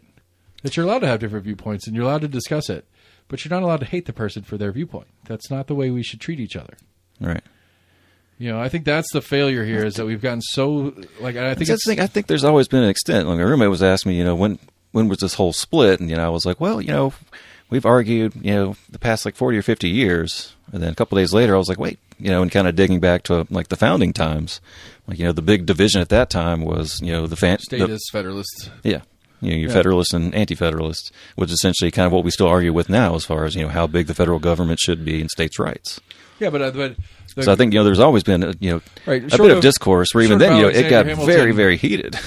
Short of Alexander Hamilton getting shot by Aaron Burr, you know. Was that over Federalists and Anti-Federalists? I know they had a duel, but. Yeah. They hated each other for a long time, apparently. That was a long-standing feud that was going on between the two of them. Yeah, I never looked at what started that feud. But, you know, like. That's crazy to think that we've had, I meant to look up, it's been at least like 4 or 5 like House members or Senate members, people, or Congress people, that have been in duels. I mean, you know, it was normal back in the day. Not, I guess, kind of. I don't know how normal it actually really was. Yeah, that's a good question. It was pretty normal. Like, there's a good, I watched a good little 2-part documentary on the history of duels on whatever. Apparently, like, it was considered gentlemanly. Well, there was 2 phases of duels. There was the sword fight duel era, right, that fell out of fashion when the firearm became a thing, and then the firearm duel came up. So, like, I think it was in France. Like, it was like, for a while in France, it was a legal. It was the settlement. It could be considered the legal settling of an argument. It was not criminal to kill the guy in a duel. It's like, all right, you guys can't come to an agreement. Take it to the streets. They wouldn't assign it. It would be if they called each other out on one and they did it. It was like that mutual combat law kind of thing. Huh. So they were allowed to do it. And if it was over a particular issue, the result of the duel would be the legal result. So if you and I were fighting over a sheep. Like, that was my sheep. You stole it off my land. No, it's my sheep. I've always had this sheep. I birthed this sheep out of my well, I mean, once you're dead, you have no right to do it anyway. Right, but my family doesn't either. Where if it was truly mine, regardless of if you were a better sword fighter than me. I don't know when it was. If you didn't have a male heir, then that wouldn't go to you anyway. And that's not that far off in the history either. But I'm just saying, like, you know, but then at some point, one of the kings, one of the Louis the 75th or whatever the fuck it was, banned duels. And then it became like kind of an underground thing. but they still did it. Yeah. Like, and it was still like the settling of arguments, and like again, like when it was sword fight duels, apparently only like 1 in like 7. Like it was a fairly small percentage actually died from the duels.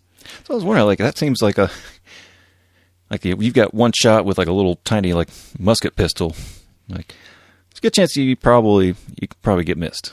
Yeah, or you get hit and get winged. And there's no reloading. Right. You're like, oh, you only get one shot. You only get one shot. No, we're done. You're right.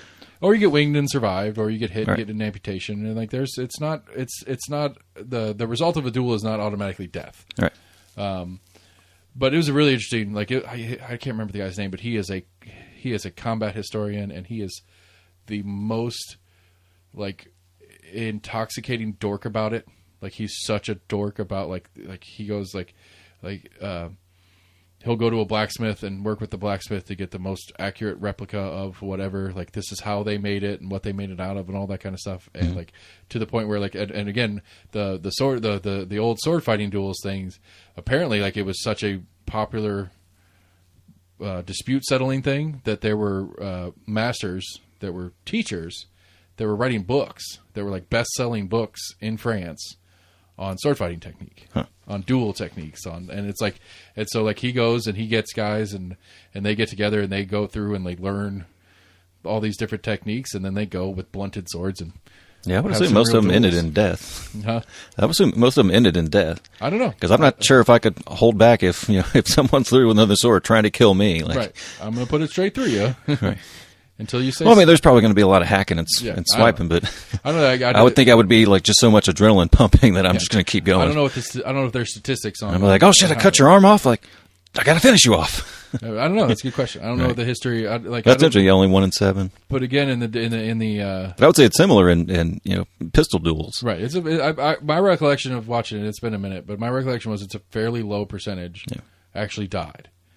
Somebody, and I think it was one of the. I think it was back in France. It was somebody, like it was the Count of something. Oh no, that's what it was. It was. It became a thing like where like the kids do it now that are get into wrestling and stuff like that. They'll go and they'll rub their head with like a baseball to get their ear to cauliflower.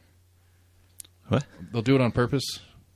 Why? Because if you're a wrestler or whatever, that's gonna happen to you while you're wrestling. So it's like a mark of like determination in the sport or whatever is to have a cauliflower ear. Huh. And so there was a period of time in the late. Is it from getting hit in the ear, or is it from wearing the No, it's from when you don't wear the headgear and you rub your hat. You get rubbed on the mat real hard. That's how a lot of wrestlers get it. Yeah. But so there was a period of time where there were people that would cut their face. There were dudes that would go out there and they would get a knife and they would put a slash on their face or on their cheek or on their like somewhere visible to say that to show that they survived a duel. But that they were doing it falsely just to, right? Because like it was just a mark of you're a badass because you survived a duel, and so they were marking themselves, fictitiously. Look at my scars from my multiple duels. But no, I don't like I mean to get back to the point though. I think there's always been a decent bit of discourse. I think we act like it's hard to say it's gotten worse. Or it's hard to say that it's not gotten a little worse, but I don't know about much worse. I think there's been a lot of heated. I think I think the vitriol is I think it has absolutely gotten worse because the public is engaged in the vitriol. But I mean, you go back to the Red Scare. I mean, that was basically just flat out just accusing everyone of being a communist. Witch hunts, full on witch hunts. Right, the Salem witch trial. A lot of that was just assumptions that they may or may not be a communist, but then just automatically assuming that they're a terrible person. Sure. Under perception that they that's a good may or may not be. But those seem to be in those types seem to be in fits and spurts. Like we had. Yeah, I want to say even like the government kind of encouraged people look out for communists basically. Oh yeah, absolutely they did. And it was around that time, I think we've talked about it before, where that one guy from the Madison newspaper went out on the 4th of July and like kind of misnumbered the Bill of Rights. Went around asking people, would you sign this petition? Yeah. But it was during kind of, I don't necessarily the height of the Red Scare, but I think it was in like the 60s or 70s. Right. I mean, when that was still fresh in people's mind, and people thought he was going around trying to get people to kind of sign up for like, communist ideals. When it was printed to point out that most people don't know what are in the Bill of Rights. Sure. And they're like, would you actually agree with this? Sure. They're like, no, it's crazy. It's like, so I guess the question that comes up in this is that is the level of vitriol on the streets a result of people being more educated about the fuck's going on? Or is it just the same amount of uneducated buffoonery just on a different on a different version of the Red Scare today? Because, I mean, that's what Marcia's selling. Marcia's selling the Red Scare again. I think it's more technology that has just made it that much more. I mean, you used to have to watch the evening news to try to, really hear, or read the newspaper to really hear, like, anything about politics of, oh, this politician did this politician said that. So is that a good thing or a bad thing? It's a good thing that we have the ability to have that access, but I think it's also kind of furthered the ability. I mean, you see it in like cyberbullying, to where it's just easier. People are more apt to, Right, people are more comfortable saying shit and doing shit online that they wouldn't do in person. Right. Which I think that's one of the mistakes we've made as a society, is that we've made it so uncomfortable to discuss something, maybe antagonistically discuss stuff with other people in person. Right. Like, to the point where, like, I mean, it's for probably it's for logical political purposes too, but like no Republicans except for Becky Massey have gone to any of the forums for this election that have been hosted. What forums? Debates. Oh, okay. Like, there's been... I haven't heard of any. I think you mentioned one. There's been bunches of them, and like one of them, there was a... Well, one thing I don't like about... Like, I prefer true debates to forums. Like, there was one this week. It was Becky Massey and Dominica Bryan, the Senate 6 race, and Becky came, and it was a debate because it was just the two of them, where the forums tend to be like bracketed, or like brackets of, and so like they did a Tennessee House forum. So it was 15, 16, 17,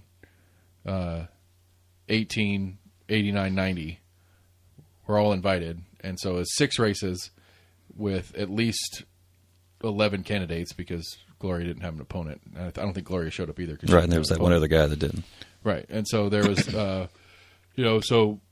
but then there's also a couple of independents that weren't invited at all, which is, I have a little bit of issue with that there were there was a couple of those independents that were on the ballot weren't even invited, which is kind of rude. But it's like, I get the premise of it, because at the end of the day, it's the Tennessee House, and what they do as a group, they have to do as a group.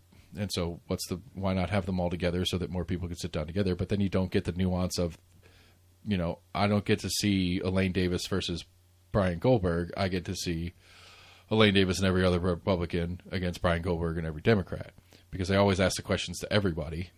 And so, like, they go down the line, and they go back down the line, they go up the line. And so, like, every once in a while you get a little bit of a direct spat between two people running against each other. But for the most part, it's just too broad. You don't get a debate.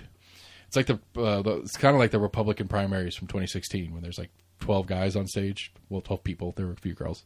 Right. And it's like they're all just yelling and bickering over each other. And like, I like that because it's actually animated, and all these forums tend to be really passive, not docile, maybe a better word. Like, oh, okay. Dominica apparently went after Becky on a couple things, which is nice. But again, that one ended up functioning more like a debate, because they were the only two people there. They were the only two people invited. It was only a Senate 6 forum. Yeah, which to me just means it's a debate. But like the couple of forums that I went to, it was a school board forum that I went to, and you got like 9 people on stage. And it's like, well, I'm not really going to get anything nuanced out of anybody, because they only have a couple minutes, like right. A minute each to answer the question. And, like, especially the one that happened a couple of weeks ago here for the House races, only the Democrats showed up. And so it was just one answer. Said 6 times by 6 different people, but it was the same answer, because where do you stand on the abortion ban in Tennessee? Well, I think they overstepped what they should have done, blah, blah, blah, blah. Well, I think it went too far. I think, like, it was just the same right. answer from 6 different people. But that's the Republicans' fault for not showing up to be the opposite answer, and not giving any grounds to then have a discussion about it. But, I would much rather do it in here.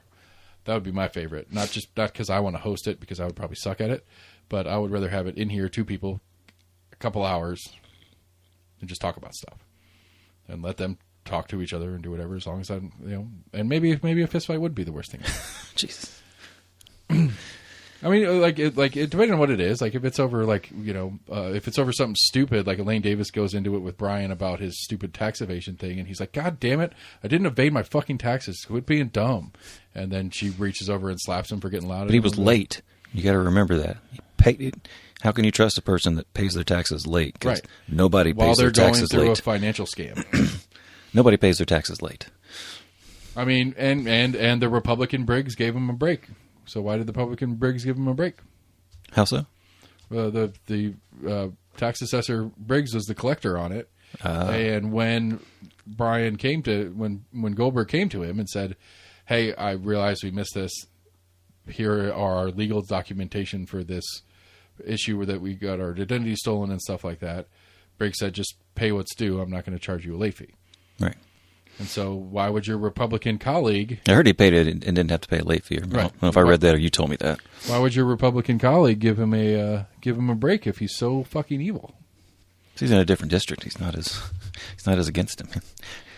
I mean, Briggs has done it right. I need to follow it. He did it right. He was on county commission, got his name out there, became a well-known political figure, and then ran for one of the high-paying offices. And he will do the administrative shuffle for the next 16 years or so. He'll go from property assessor to county clerk to back to property assessor or to register of deeds. Only until you run for clerk. He'll just rotate between those because all the county seats are 2 consecutive. All the term limits. I learned this week, actually. I thought it was 2 ever. It's 2 consecutive. So you could run for county commission, serve 2 terms, take a break, and then come back, serve 2 more terms, take a break. So you can work. You can be a county commissioner 8 out of every 12 years. I remember you found a story about him once. There was a Mike Hammond that I know used to be on the county commission. I was thinking he was getting into a bigger race. Yeah, he's running for mayor. Is that what it was? Okay. I believe so. He's running for county mayor.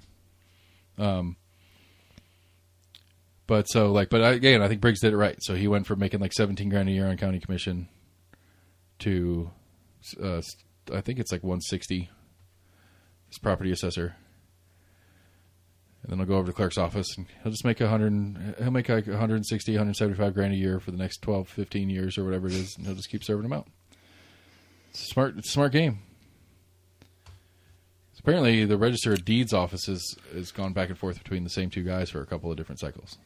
Like they'll work a couple terms, and the other guy will take over, and then he'll work as the assistant in the office as an employee. I could be wrong, but I'm pretty sure Witt's been the clerk for like 25, 30 years or something now. She has. She was Register of Deeds, or she was maybe that's before that. She's doing the same thing. Gotcha. Like that is the best. It's the best. Playing musical. Yeah, musical party chairs for me. Musical chairs for those 3 offices are the best 3 you could do because you really have no like. I've still not heard an answer on what the fuck happened to our wheel tax. What do you mean? They like we lost a bunch of wheel tax. Like it's just been missing. It's not accounted for. I think I remember you were talking about that. I was about to say, I was like, well, no, I think last year everyone got a 1-year break on it or something. From the state, not the county. County's got its own wheel tax. It's a separate tax. I don't remember paying 2 wheel taxes. It's just it's one number when you pay it. No, they divide it up. So I think one of the last times I got it was like $60 is your general registration, and then 30 is the 33 or whatever is the wheel tax. Right, but like 16 of the wheel tax is Knox County, and the other 17 or whatever. Okay. I guess I've always just seen it as just that one line item of $33. Like, it's the same thing when you go to the store. It pays sales tax. Yeah. Right, sales tax. They do that the same way too. I got to meet a Department of Revenue agent this week. That was fun. Nice. He said they called you last week or whatever, or you called them back, and I called him back. Right. But he happened to be there. Like I felt like this guy is fucking tall. Like he is like 6'9", big dude, and like he walked in the door and they had their polos on. There's 2 of them, and it was Department of Revenue or whatever, and. And I was like, "Oh, hey, we've met." I was like, "Jesus, you're tall." Like I fucking said it. I was like, "Good God, you're tall." I can't remember exactly how I said it, but like I flat said. Yeah, I get that a lot. And so we talked a little bit. Like And I mean, like I said, the giant guy I've talked to a couple times over the phone, but this first time I got to physically meet him.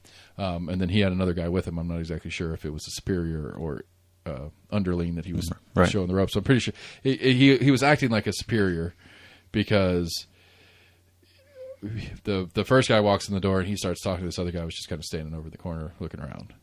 Like he was just kind of doing that. Like, I'm over here. I'm just watching what this guy's doing. I'm not a part of this. And so I started talking to both of them and get going. And it's like, I don't think either one of them I don't think either one of them prepared for me to be there, because it's like I got this more than you got this, and they knew it, and they acknowledged it. I mean, he's like, you probably know this better than I do, and I was like, I'm pretty sure I do. Right. Like, that's not good. And it's like, right. And it's like I was like, but at the same time, the Department of Revenue, they've got other industries, but they've been tasked to do this job, and they need to know how to fucking do the job. And it's like, you don't know how to do it. So, and I gave him my card. I put my number on it, and I was like, you ever need anything from me, just give me a call, and I'll do what I can. Right. And so, but don't take that as a bribe. That's not a bribe. I didn't give him anything. I gave him my card. But it could be misconstrued. Like, hey, give me a call if you ever need anything. All right, we got. I was just making a joke. You know what? That's a good point. And if he ever does call me, I'm going to be like, hold on a second, and let me call you right back, and I'm going to get in here and I'll put it on tape. Right. And if he asks me for something in exchange for something else, then I'm going to be like, no quid pro quo, bro. Hey, friend. That's what I'm talking. No quid pro quo, bro. Yeah. That's kind of a tongue twister. It's kind of hard to say. I was actually impressed. You said it very smoothly without pause. Oh, okay. That took me a couple times. But yeah, that was a fun little. It was a fun exchange. I felt good coming out of it because the bottom line was I feel like they left knowing that I knew what I was doing. All right. And that, I understand what's going on. I understand the implications at play here. If they have to put anything in a report, they're definitely like knocking you down on the list of worries. Right. However, if I get in trouble for doing something, it's more than a $50 fucking fine. But I can cheat on my elections and pay a $50 fine. Only if you're a candidate. That's how. When you're a candidate. When I'm a candidate. That's right. Yeah. I need to start working on it if I'm going to do it. I don't know. Actually, honestly, I only want to do it if I can have Randy and Matt Shears both be on my campaign. Like, that's really all I want.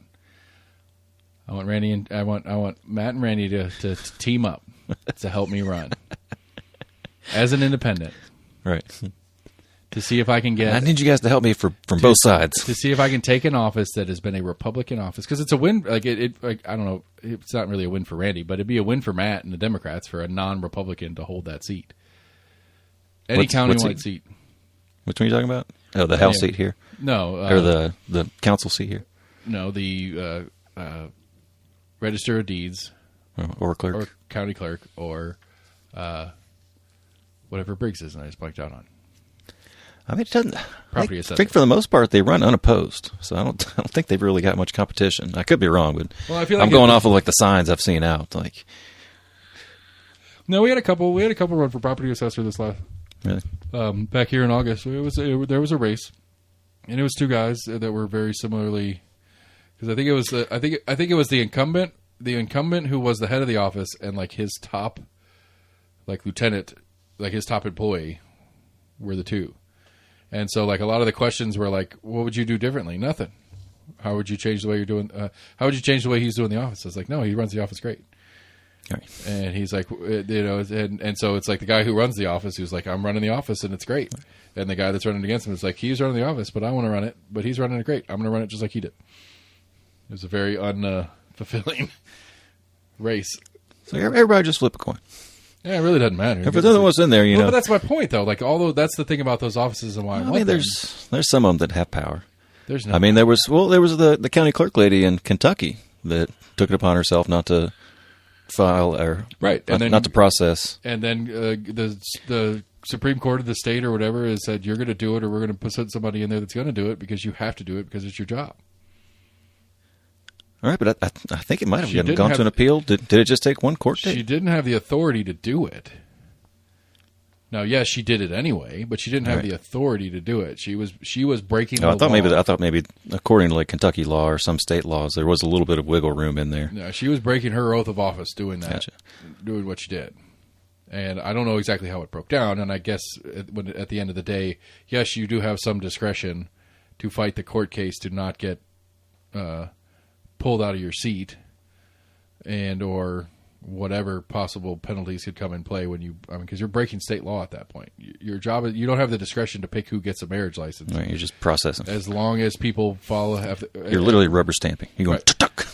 As long as you're literally breaking down the criteria. If the criteria that the state requests for that piece of documentation or whatever process you're coming into the clerk's office to do, if you have the criteria, you check off the criteria and you go, like, I don't like you, you don't get your driver's license, is not an answer the county clerk can give. True. We are not because the most egregious version of it would be like, okay, I run against you and I win, but we have a very contentious campaign, and you come in to get your license plate updated. It's like, no, you don't get your license plate update. Oh, we're having some shit, and just me fucking with you because you're my political opponent, or you were my political opponent. Yeah. I don't have they don't have the right to do that. That's not in the the clerk's a good one. I need to dig in a little bit further. But like I said, the property assessor gets to play with the money. That's their discretion. Yeah, they get to put it here, there, and everywhere. But they are obliged to have it available to the county when the county requests it. As the budget, as the approved budget moves forward, they are obliged to have the money that the budget requires available to the county, to transfer it to the county for use. It's weird that it goes to the property assessor. That's not what I would thought would have been in their job title. I mean, they are the property tax collector, right?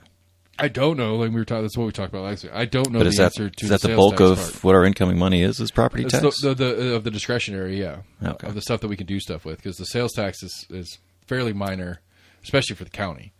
All right, the county gets almost no sales tax, because very little commerce actually happens in the county. Because if it happens in the city gets that sales tax, and the county doesn't get it. And I don't know. That's another question too. That would be a good answer. A good little dig in. When the city collects sales tax by charter, 70% of sales tax collected in the city of Knoxville goes to Knox County Schools. Now, I don't know if that goes to the assessor's office or that goes straight to Knox County Schools from the city finance office or whatever it is called. Right. That's another just procedural question that I'd be curious about. Yeah, I would think it'd be probably similar to sales tax, where it basically goes directly to the state and then kind of gets divided up and sent back. I don't know. Can you say that's kind of how sales tax works at times? Well, I mean, everything goes to the state, and then the state sends it back to the local that it came from. Right. I wouldn't think the state would take it out and send it to the schools. I think they would send it all back to the city, and then the city divides it as the city does. Yeah. I don't think the city's going to. I guess I don't think the state would do that job on behalf of the city. Like, you got some rule about how you split it? Whatever. This is your money. Oh, that's right. There's a local rule. I was thinking of more of a state law. Yeah. So. That's that thing. That's a county charter thing. Yeah, city charter on that one. City charter, gotcha. So did you find your ballot yet? Yeah, I told you I looked it up last week. Who's on there? You said that there's only one name on it. Yeah, when I looked, I'm pretty sure. I only saw once because I'm only in a handful of districts, or I'm only in a single district for different ones. I want to say some of the ones I saw on there. I'm assuming I'm not in that district because it listed them as different districts. That's the state. I couldn't tell you which one I'm in right now. I left my voter ID at home. Chuck Fleischman, unopposed. Well, this is the Republican primary. Yeah, it's state. Yeah. Right. Here's the county election commission home. Here we go. Election commissions. Election day information, gather precinct maps, early voting. Right. You go sample ballots. I know. I was going to say, you want to see want to find the precinct first, or you just want to go? No, I'm just going to look at the ballot. All right, sample ballots for November 5, 2024. President of the United States, U.S. Senate, U.S. House District 3, Chuck Fleischman, Jack Allen, Gene Howard Hill, and Stephen Scooter King. Scoot. Let's get that Scooter in there. You should vote for Scooter. I don't know what he's all about. Just as he's willing to put his nickname on there. Well, that's what we talked about before of candidates having to figure out, what all names they've got to put on their ballot for their write-in, for their possible write-in variations of their name. I don't know. That's good. I need to ask. I need to ask. So even those, you've got one House district, another House district. Right, so I'll probably get one of those. Rick Scarborough versus Ann Backus. I'm assuming just one of the boards of educations, probably. No, because that's City of Clinton. Oh, that's right. I think that's another thing that I looked at. I looked at the sample ballot, and I'm like, oh, never mind. I was like, I'm not in Clinton, so that one doesn't work. So you're either 33 or 41, because I think all of Anderson County only has 2 state house districts, so you get one of those makes sense, yeah. Ed Butler or Joel Derrick Hahn. You're not in Clinton, so that doesn't matter. You're not in Norris, so that doesn't matter. City of Oak Ridge, I'm pretty sure you're in the city proper. So you get to vote for 3 city councilors. And there were 4. That's what I think I saw. Yeah, it said pick 2. Oh, pick 3. Yeah, pick 3. Pick 3 or 4. So pick the odd one out. Right. Or you can write in your own too. Unpick one. Right. City judge for Oak Ridge. Board of Education for the city. Pick 2. That's interesting. And I think one that was Republican, 2 Democrats, 2 Independents. Charter amendment to the City of Oak Ridge. Shall Article 1, Election, Section 4, nonpartisan city elections be amended to add the phrase, unless state law requires otherwise, in order to be compliant with current state law provisions. Oh, this is a 4 against, not a yes or no. See, that one, I've got to look that one up. It doesn't matter what you do.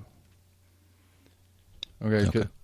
Because it's not changing the law; it's changing the wording of the law. Right. Right. It's literally just changing the word on the page, which makes me wonder why they're doing it. Because because state law changed, saying that certain races have to be partisan. Oh, gotcha. And so your charter, even if your charter's out of compliance, you have to follow state law, and this would just get the charter to be in compliance with state law. Just to make sure that there wasn't any kind of chance of the city trying to do the state law doesn't say it. It's like, well, no, we have this saying that unless the state law says it. Right. Ooh, this is interesting. City of Rocky Top. City Council, City of Rocky Top. Vote for 2. Keith Daniels. Write in. Right. So Keith Daniels is going to be a city councilor for the City of Rocky Top. And I'd give him a good 95% chance. Nobody else. That's interesting. I'm curious. I'd like to figure this out because it looks like Oak Ridge is an all at large. Yeah, I'm not sure. And so they don't have they don't have districts or regions as Knoxville's trying to do. So they just have 3 at larges or 5 at larges or whatever. McNally's not up, is he? I don't think I saw him on there. No. Okay, yeah, so he's not on this cycle. Right, because your House cycle, you'll always have a House rep. House rep is every 2 years, so it's going to be on every even year election no matter what you do. So we just got to figure out if you're in 33 or 41, which we should be able to find pretty quick. I don't care to find it right now. Early voting locations, election day locations. That is not a precinct map, you liars. That is voting locations map. Sons of bitches. Anyway, so that's where I've got to look up and see where all I can go and vote. I'm assuming I think I'm not too far from their kind of Chamber of Commerce / whatever kind of city building. Yeah, but City Oak Ridge is not particularly large. No. I would not think that they have. I would think from that sample ballot. I would think my recollection is I think you're going to be in District 41. I'll find out when I get home.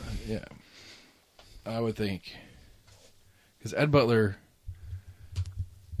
sounds more familiar to me, and I would think the city rep is going to be the more visible one than the rural rep in that county because Anderson is mostly pretty damn rural.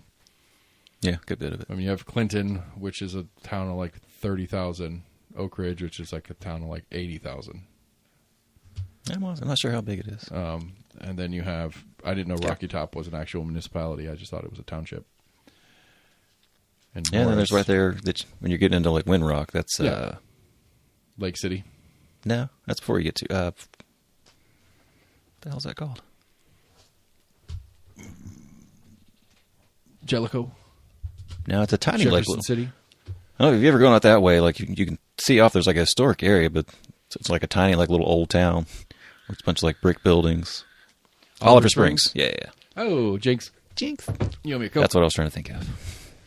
Yeah, that's weird because the way they built that, when they built the new highway, like the new highway, like you come in like on the 6th floor, like it's like when you come over that hill going through Oak Ridge, when you come like through that little pass over that hill or whatever, like you're coming down the hill at a very slight grade or whatever, but like whatever there's like a mill or something. I'm not sure. Some sort of mill building. There's some sort of like old school brick industrial building that's probably like 8 stories tall. When you're coming into Oliver Springs? Yeah. Oh, okay. But you're coming like down the hill into it, so like you're way above the city. Yeah. On the roadway, and it's like, this feels weird. It just feels like I'm coming in on a plane almost. But I don't know if Oliver Springs is incorporated. That's the difference. You can have a town. I'm not sure. Right. It's like Rocky Hill is a neighborhood. Right. I didn't know Rocky Top was an actually incorporated township. I just thought it was. That's what used to be called Lake City. Yeah. But I'm saying, they voted to have it called Rocky Top. Which is not even accurate, but whatever. Right. I don't know. What else is missing here, man? What do we got? We covered a lot of fun stuff tonight. I enjoyed this one. I don't think I saw too much crazy. Let's see, one election story. I don't know if you saw there was a judge that made a ruling for, I guess it was like the State Election Commission of Georgia. They basically said they did not have the right to refuse the election results. I'm assuming it'll probably get appealed, but I'm not sure. I think that was already the state Supreme Court, so I'm not even sure if they can appeal it up any higher, actually. Yeah. I want to say he ruled on 2 different things. I can't remember what the other thing was. I mean, you shared this super fun text you got, which is awesome. Oh, no, I just thought it was funny.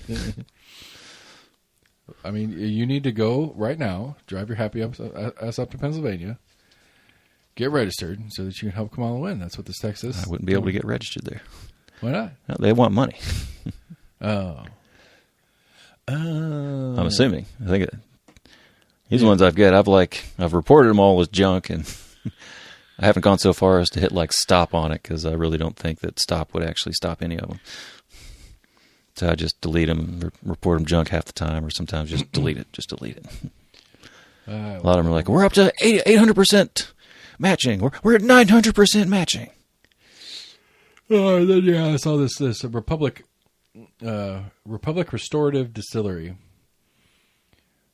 which I don't even really. I just think I think it's kind of funny. If the vitriol that ran rampant wasn't so rampant that I'm literally going to buy some shit vodka from some company. Yeah, this could be truly seen by most people as just like a funny little poke, right? It's but like if it was like if that was your thing, like if you were like, because I mean there's like there are companies that do that they kind of play games with stuff, and it's their thing is, it's just like, but if that's your thing, then just do it all the way, like make fun of all of it. Don't just pick one way or the other. Right. Like if you're gonna, there's some companies that pick that. I mean, any company kind of picks a theme or whatever they kind of want to like model their advertising model as. Sure, but like you could do that. You could like, I don't know. I'd be much happier with it if you did that if you did your model as we're going to make fun of politics, right? Not a particular side. I think that would be you're not closing a significant sum of the public off from your product by being intentionally alienating to only one side or the other. Like if I was like, I would like, if I were to own a distillery and I was going to do branding like that and make fun of politics as part of my branding, I would do both. I would have this is a vodka that's fascist tears, making fun of Trump's fascism or whatever. They have a whiskey it's called Madam, and they made it in honor of Madam First Lady. I think I did. There was a Rodham. I think there was like a Rodham rye or something like that. And it's like, well, do it both ways. Do this. Do just like you could do just a special run of it as. You could do. It could be the same freaking whiskey, and you just do a different bottle that covers both sides. Yeah. It's making fun of like, I don't know, like you could do your bottle of JD whiskey against your bottle of Madam whiskey, and just let the people that really care that much, let the people that think it's funny buy the one that they think is funny. Let the people that care about the one that actually they like that one or whatever buy the one that they like. But it just opens up so much more marketing for you. Is my whole thing. Yeah. And then it keeps you out of the muck, and you don't have to deal with people that are going to be hateful towards you. Because I agree. I mean, doing this, you're essentially excluding yourself from right. a chunk, right. At least of a of a market. And again, it's your business. Do whatever you want. Don't. You won't catch me trying to tell you how to run your business. But if you're one of my favorite little instances of being in the holler is I get a phone call, and it's a group. It's like a Facebook group or some sort of online thing where it's basically, it's not safe spaces so much, but it's like, it's LGBT friendly. It's like a list of LGBT friendly sports bars, because it's like, gay people like watching football too, right? I guess. Sure. Why not? Well, like there's some people who get uncomfortable going into certain bars to watch football on the weekend or whatever, because that bar is not particularly gay friendly. And it's like, do they have money? Then they are welcome to come to my bar and watch the game. Right. I don't know if it's necessary. I mean, they may get that feeling from the business, but I would say more often the people that feel like they shouldn't go to a bar, it's probably more. Sure.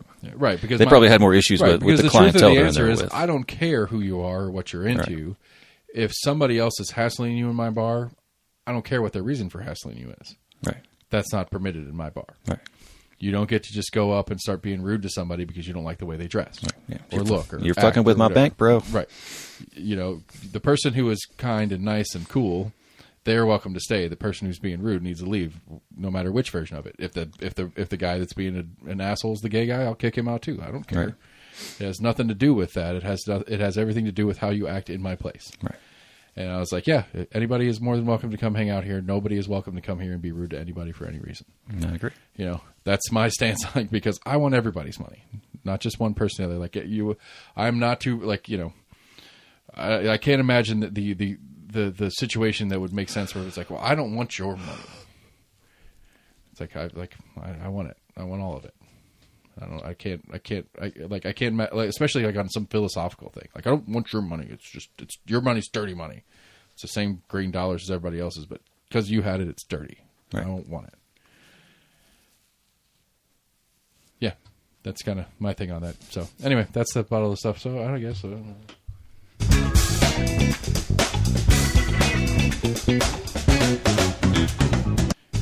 Oh man, remix. I hit the right button. Didn't quite hold on to it long enough. A blaze burns down a brand new fire station in Germany that lacked fire alarms. That's awesome. Yeah, that was one I was. I mean, I was trying to pull up like the news or whatever. That was like the top one. I was like, oh shit. I was like, that's going to be a good one. All right, let's see what was the hell occupied? Not. I don't want to hear that anybody get hurt. But was it actually occupied money, or was let's see here? Brand new, which was destroyed in a fire, causing millions of euros in damage. But destroyed equipment, did not have a fire alarm system. Local media reported. But brand new, and it was brand new and occupied and being worked, or brand new as in it was under construction. I'm assuming they would have mentioned if anybody was injured. So they lost equipment, almost a dozen emergency vehicles. Oh damn. Yeah, so that's occupational, that's operational. They've initially put the damage between 20 million and 24 million euros, which is about 21 million or $26 million. No one was injured. Okay, there we go. Well, because so it was intentional that they didn't have them. Not local officials told. I'm not sure what DPA is. Oh wait, German news agency. Okay. So told the news that no fire alarm system was installed in the building because experts had considered it not necessary. Much to the astonishment of many observers, now that the station has burned down. Yeah, you did. I mean, it does, on a base logic level, it does seem kind of redundant.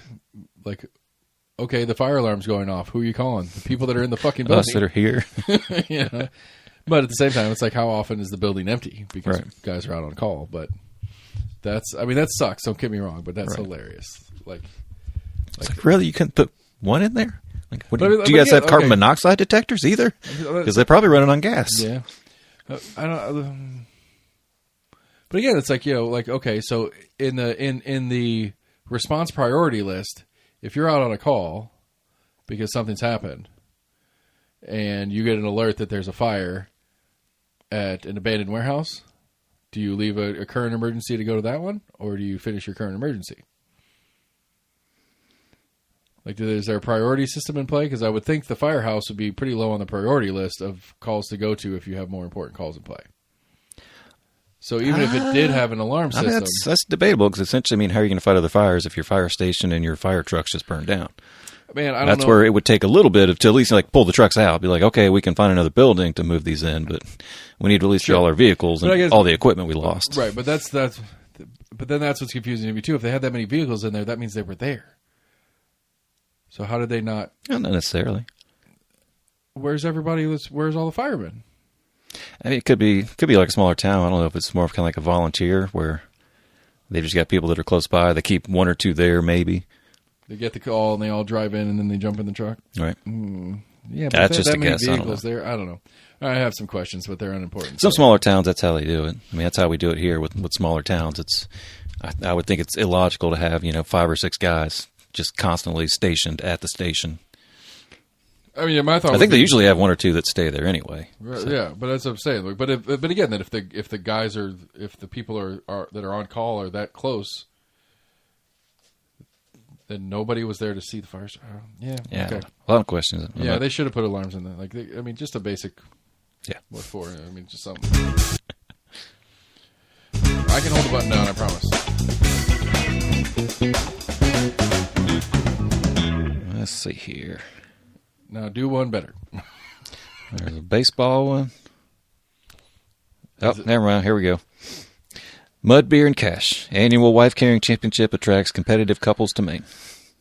I think I've heard about this. I was trying to think. I'm like, it's almost like the Florida Man thing. I'm like, is Maine trying to compete with this shit? They get on, like it's not like piggyback style. They do them upside down, right? Let's see here. More than 30 couples competed in a 278-yard race during which contestants splash through water, leap over logs, and trudge through mud, all while carrying their partner like a sack of potatoes. So yeah, I think they do just throw them over their shoulder.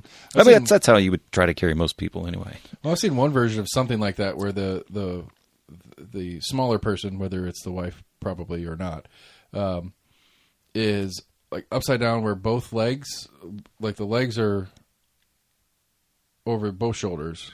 And so the guy's holding the legs down in front of them, and the wife's like just kind of laying back. No, she's facing into him. Okay, not facing backwards, but facing forwards into him, and she's hugging around his waist. And so her arms are the belt. Okay, and then so it's belly to back, and then her legs are coming around his head, and so he's got a clear view in front of him, but he's using his arms to hold her legs down and running because that's the faster way to carry somebody if they're conscious and functional and can hold on. I say it's sport. Yeah, the sport's origin story isn't exactly politically correct. It's based on a 19th century Finnish legend involving a man known as Ronkainen the Robber, whose gang was known to pillage villages and carry away the women, according to one of the explanations included on the website wifecarrying.org. You got to keep the traditions alive, no matter how bad they are. That's my argument for why we need to keep celebrating Columbus Day. What did you say? Wifecarrying.org? I think so. Yeah, I guess that was. I assume that's where you probably signed up for it. Get registered. Let's take a trip to Maine, everybody. Carry. I don't know how to spell that. Got a nice pun title. Witnesses can barely believe the surprise visitor at Connecticut governor's estate. Apparently a black bear, you see it climbing the fucking gated fence of his driveway. Yeah, here you go. See what I mean? This is what I'm talking about. Yeah. It makes sense.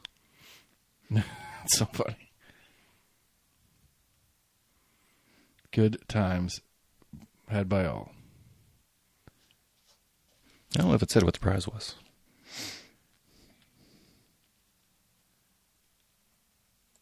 See, that's what I'm talking about. Good, dirty, silly fun. Yeah. That's the hope for the Soapbox Derby every year for me now. Good, silly fun. The goal is to not, like that. When I have my driver's meeting, I always tell them the goal is we're not trying, this isn't a competition. We're trying to have a good time. All right. I do want to put a prize, a decent prize up to get more people interested, but I just don't like. I really don't want to have to be like serious on rules. All right. Like, that's really all it is. I just don't want to have to be like, okay. And that's where you get encouraged, where people are more incentivized, I guess, to try to skirt the line a little bit. Like I have to, like, you know, like I don't want to get to the point where like I have to rent a storage box to put out in the back corner somewhere. It's like a week before the race, your cars are due into the storage box. Right. Gotta have them checked in. Have them weighed. We'll have them weighed and inspected and put in storage. And you don't get your car back until your first run. You can't change anything on your car. Blah blah blah blah blah. Right. I just don't want to mess with all that. I just like, let's just be silly, have a good time. Yeah, I would encourage them to stick it to that. A couple people might win a silly trophy that they could stick on their wall. Like, because one of the things, like silly trophies, and I got them this time. And this will be my format for all moving forward. I found a company that does custom medals. Mm-hmm.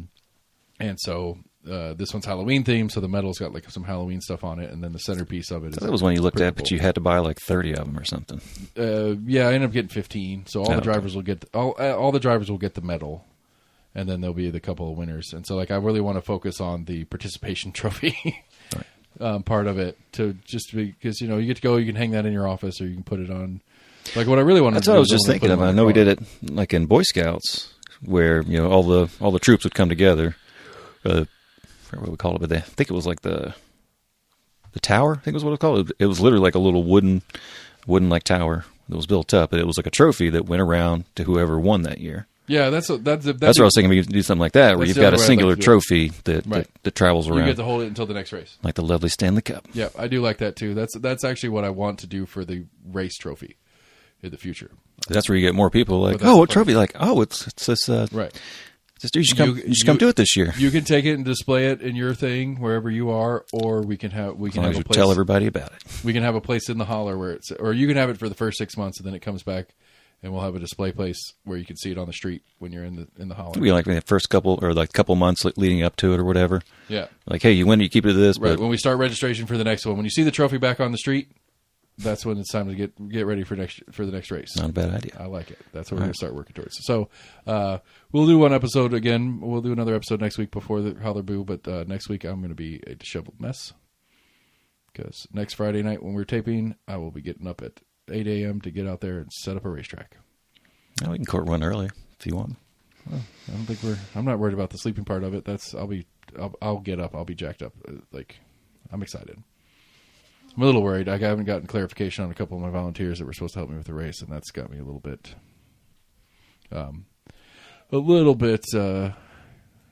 anxious. But this is how I try to put an event like this. It's going to have to go no matter what we do. The closer it gets, the more stressful it is, and then the day of happens. And are we sure we've covered everything? Right. I'm sure we haven't, because we always won't. But last call, buddy? I think that's all I got. Let's just show that. All right, almost here, everybody. We did it. Like I said, 1 week from today, if you're listening on release date for this, is Holler Boo. Come down. There is no football going on, so you have nothing better to do, I promise. I forgot to mention in the intro that we have a kids zone too, so bring your kids out for the first portion of the day. We're going to have a really cool bounce thing and activities and trunk or treats and candy and costume contest for the kids and the adults and everybody else. My goal is to make it the premier Halloween event for all of Knoxville, so every year moving forward, everybody says, where are we going? We're going to the Holler for Halloween. Almost Agreement at gmail.com, Facebook, Twitter, YouTube. Go to your favorite podcast providers, like, friend, follow, share, text us to your friends, do whatever you can do to spread the word. We're going to keep doing what we're doing. We'll talk more about election results as they come in next week, as well as anything else that pops up on the calendar. Almost Agreement, everybody.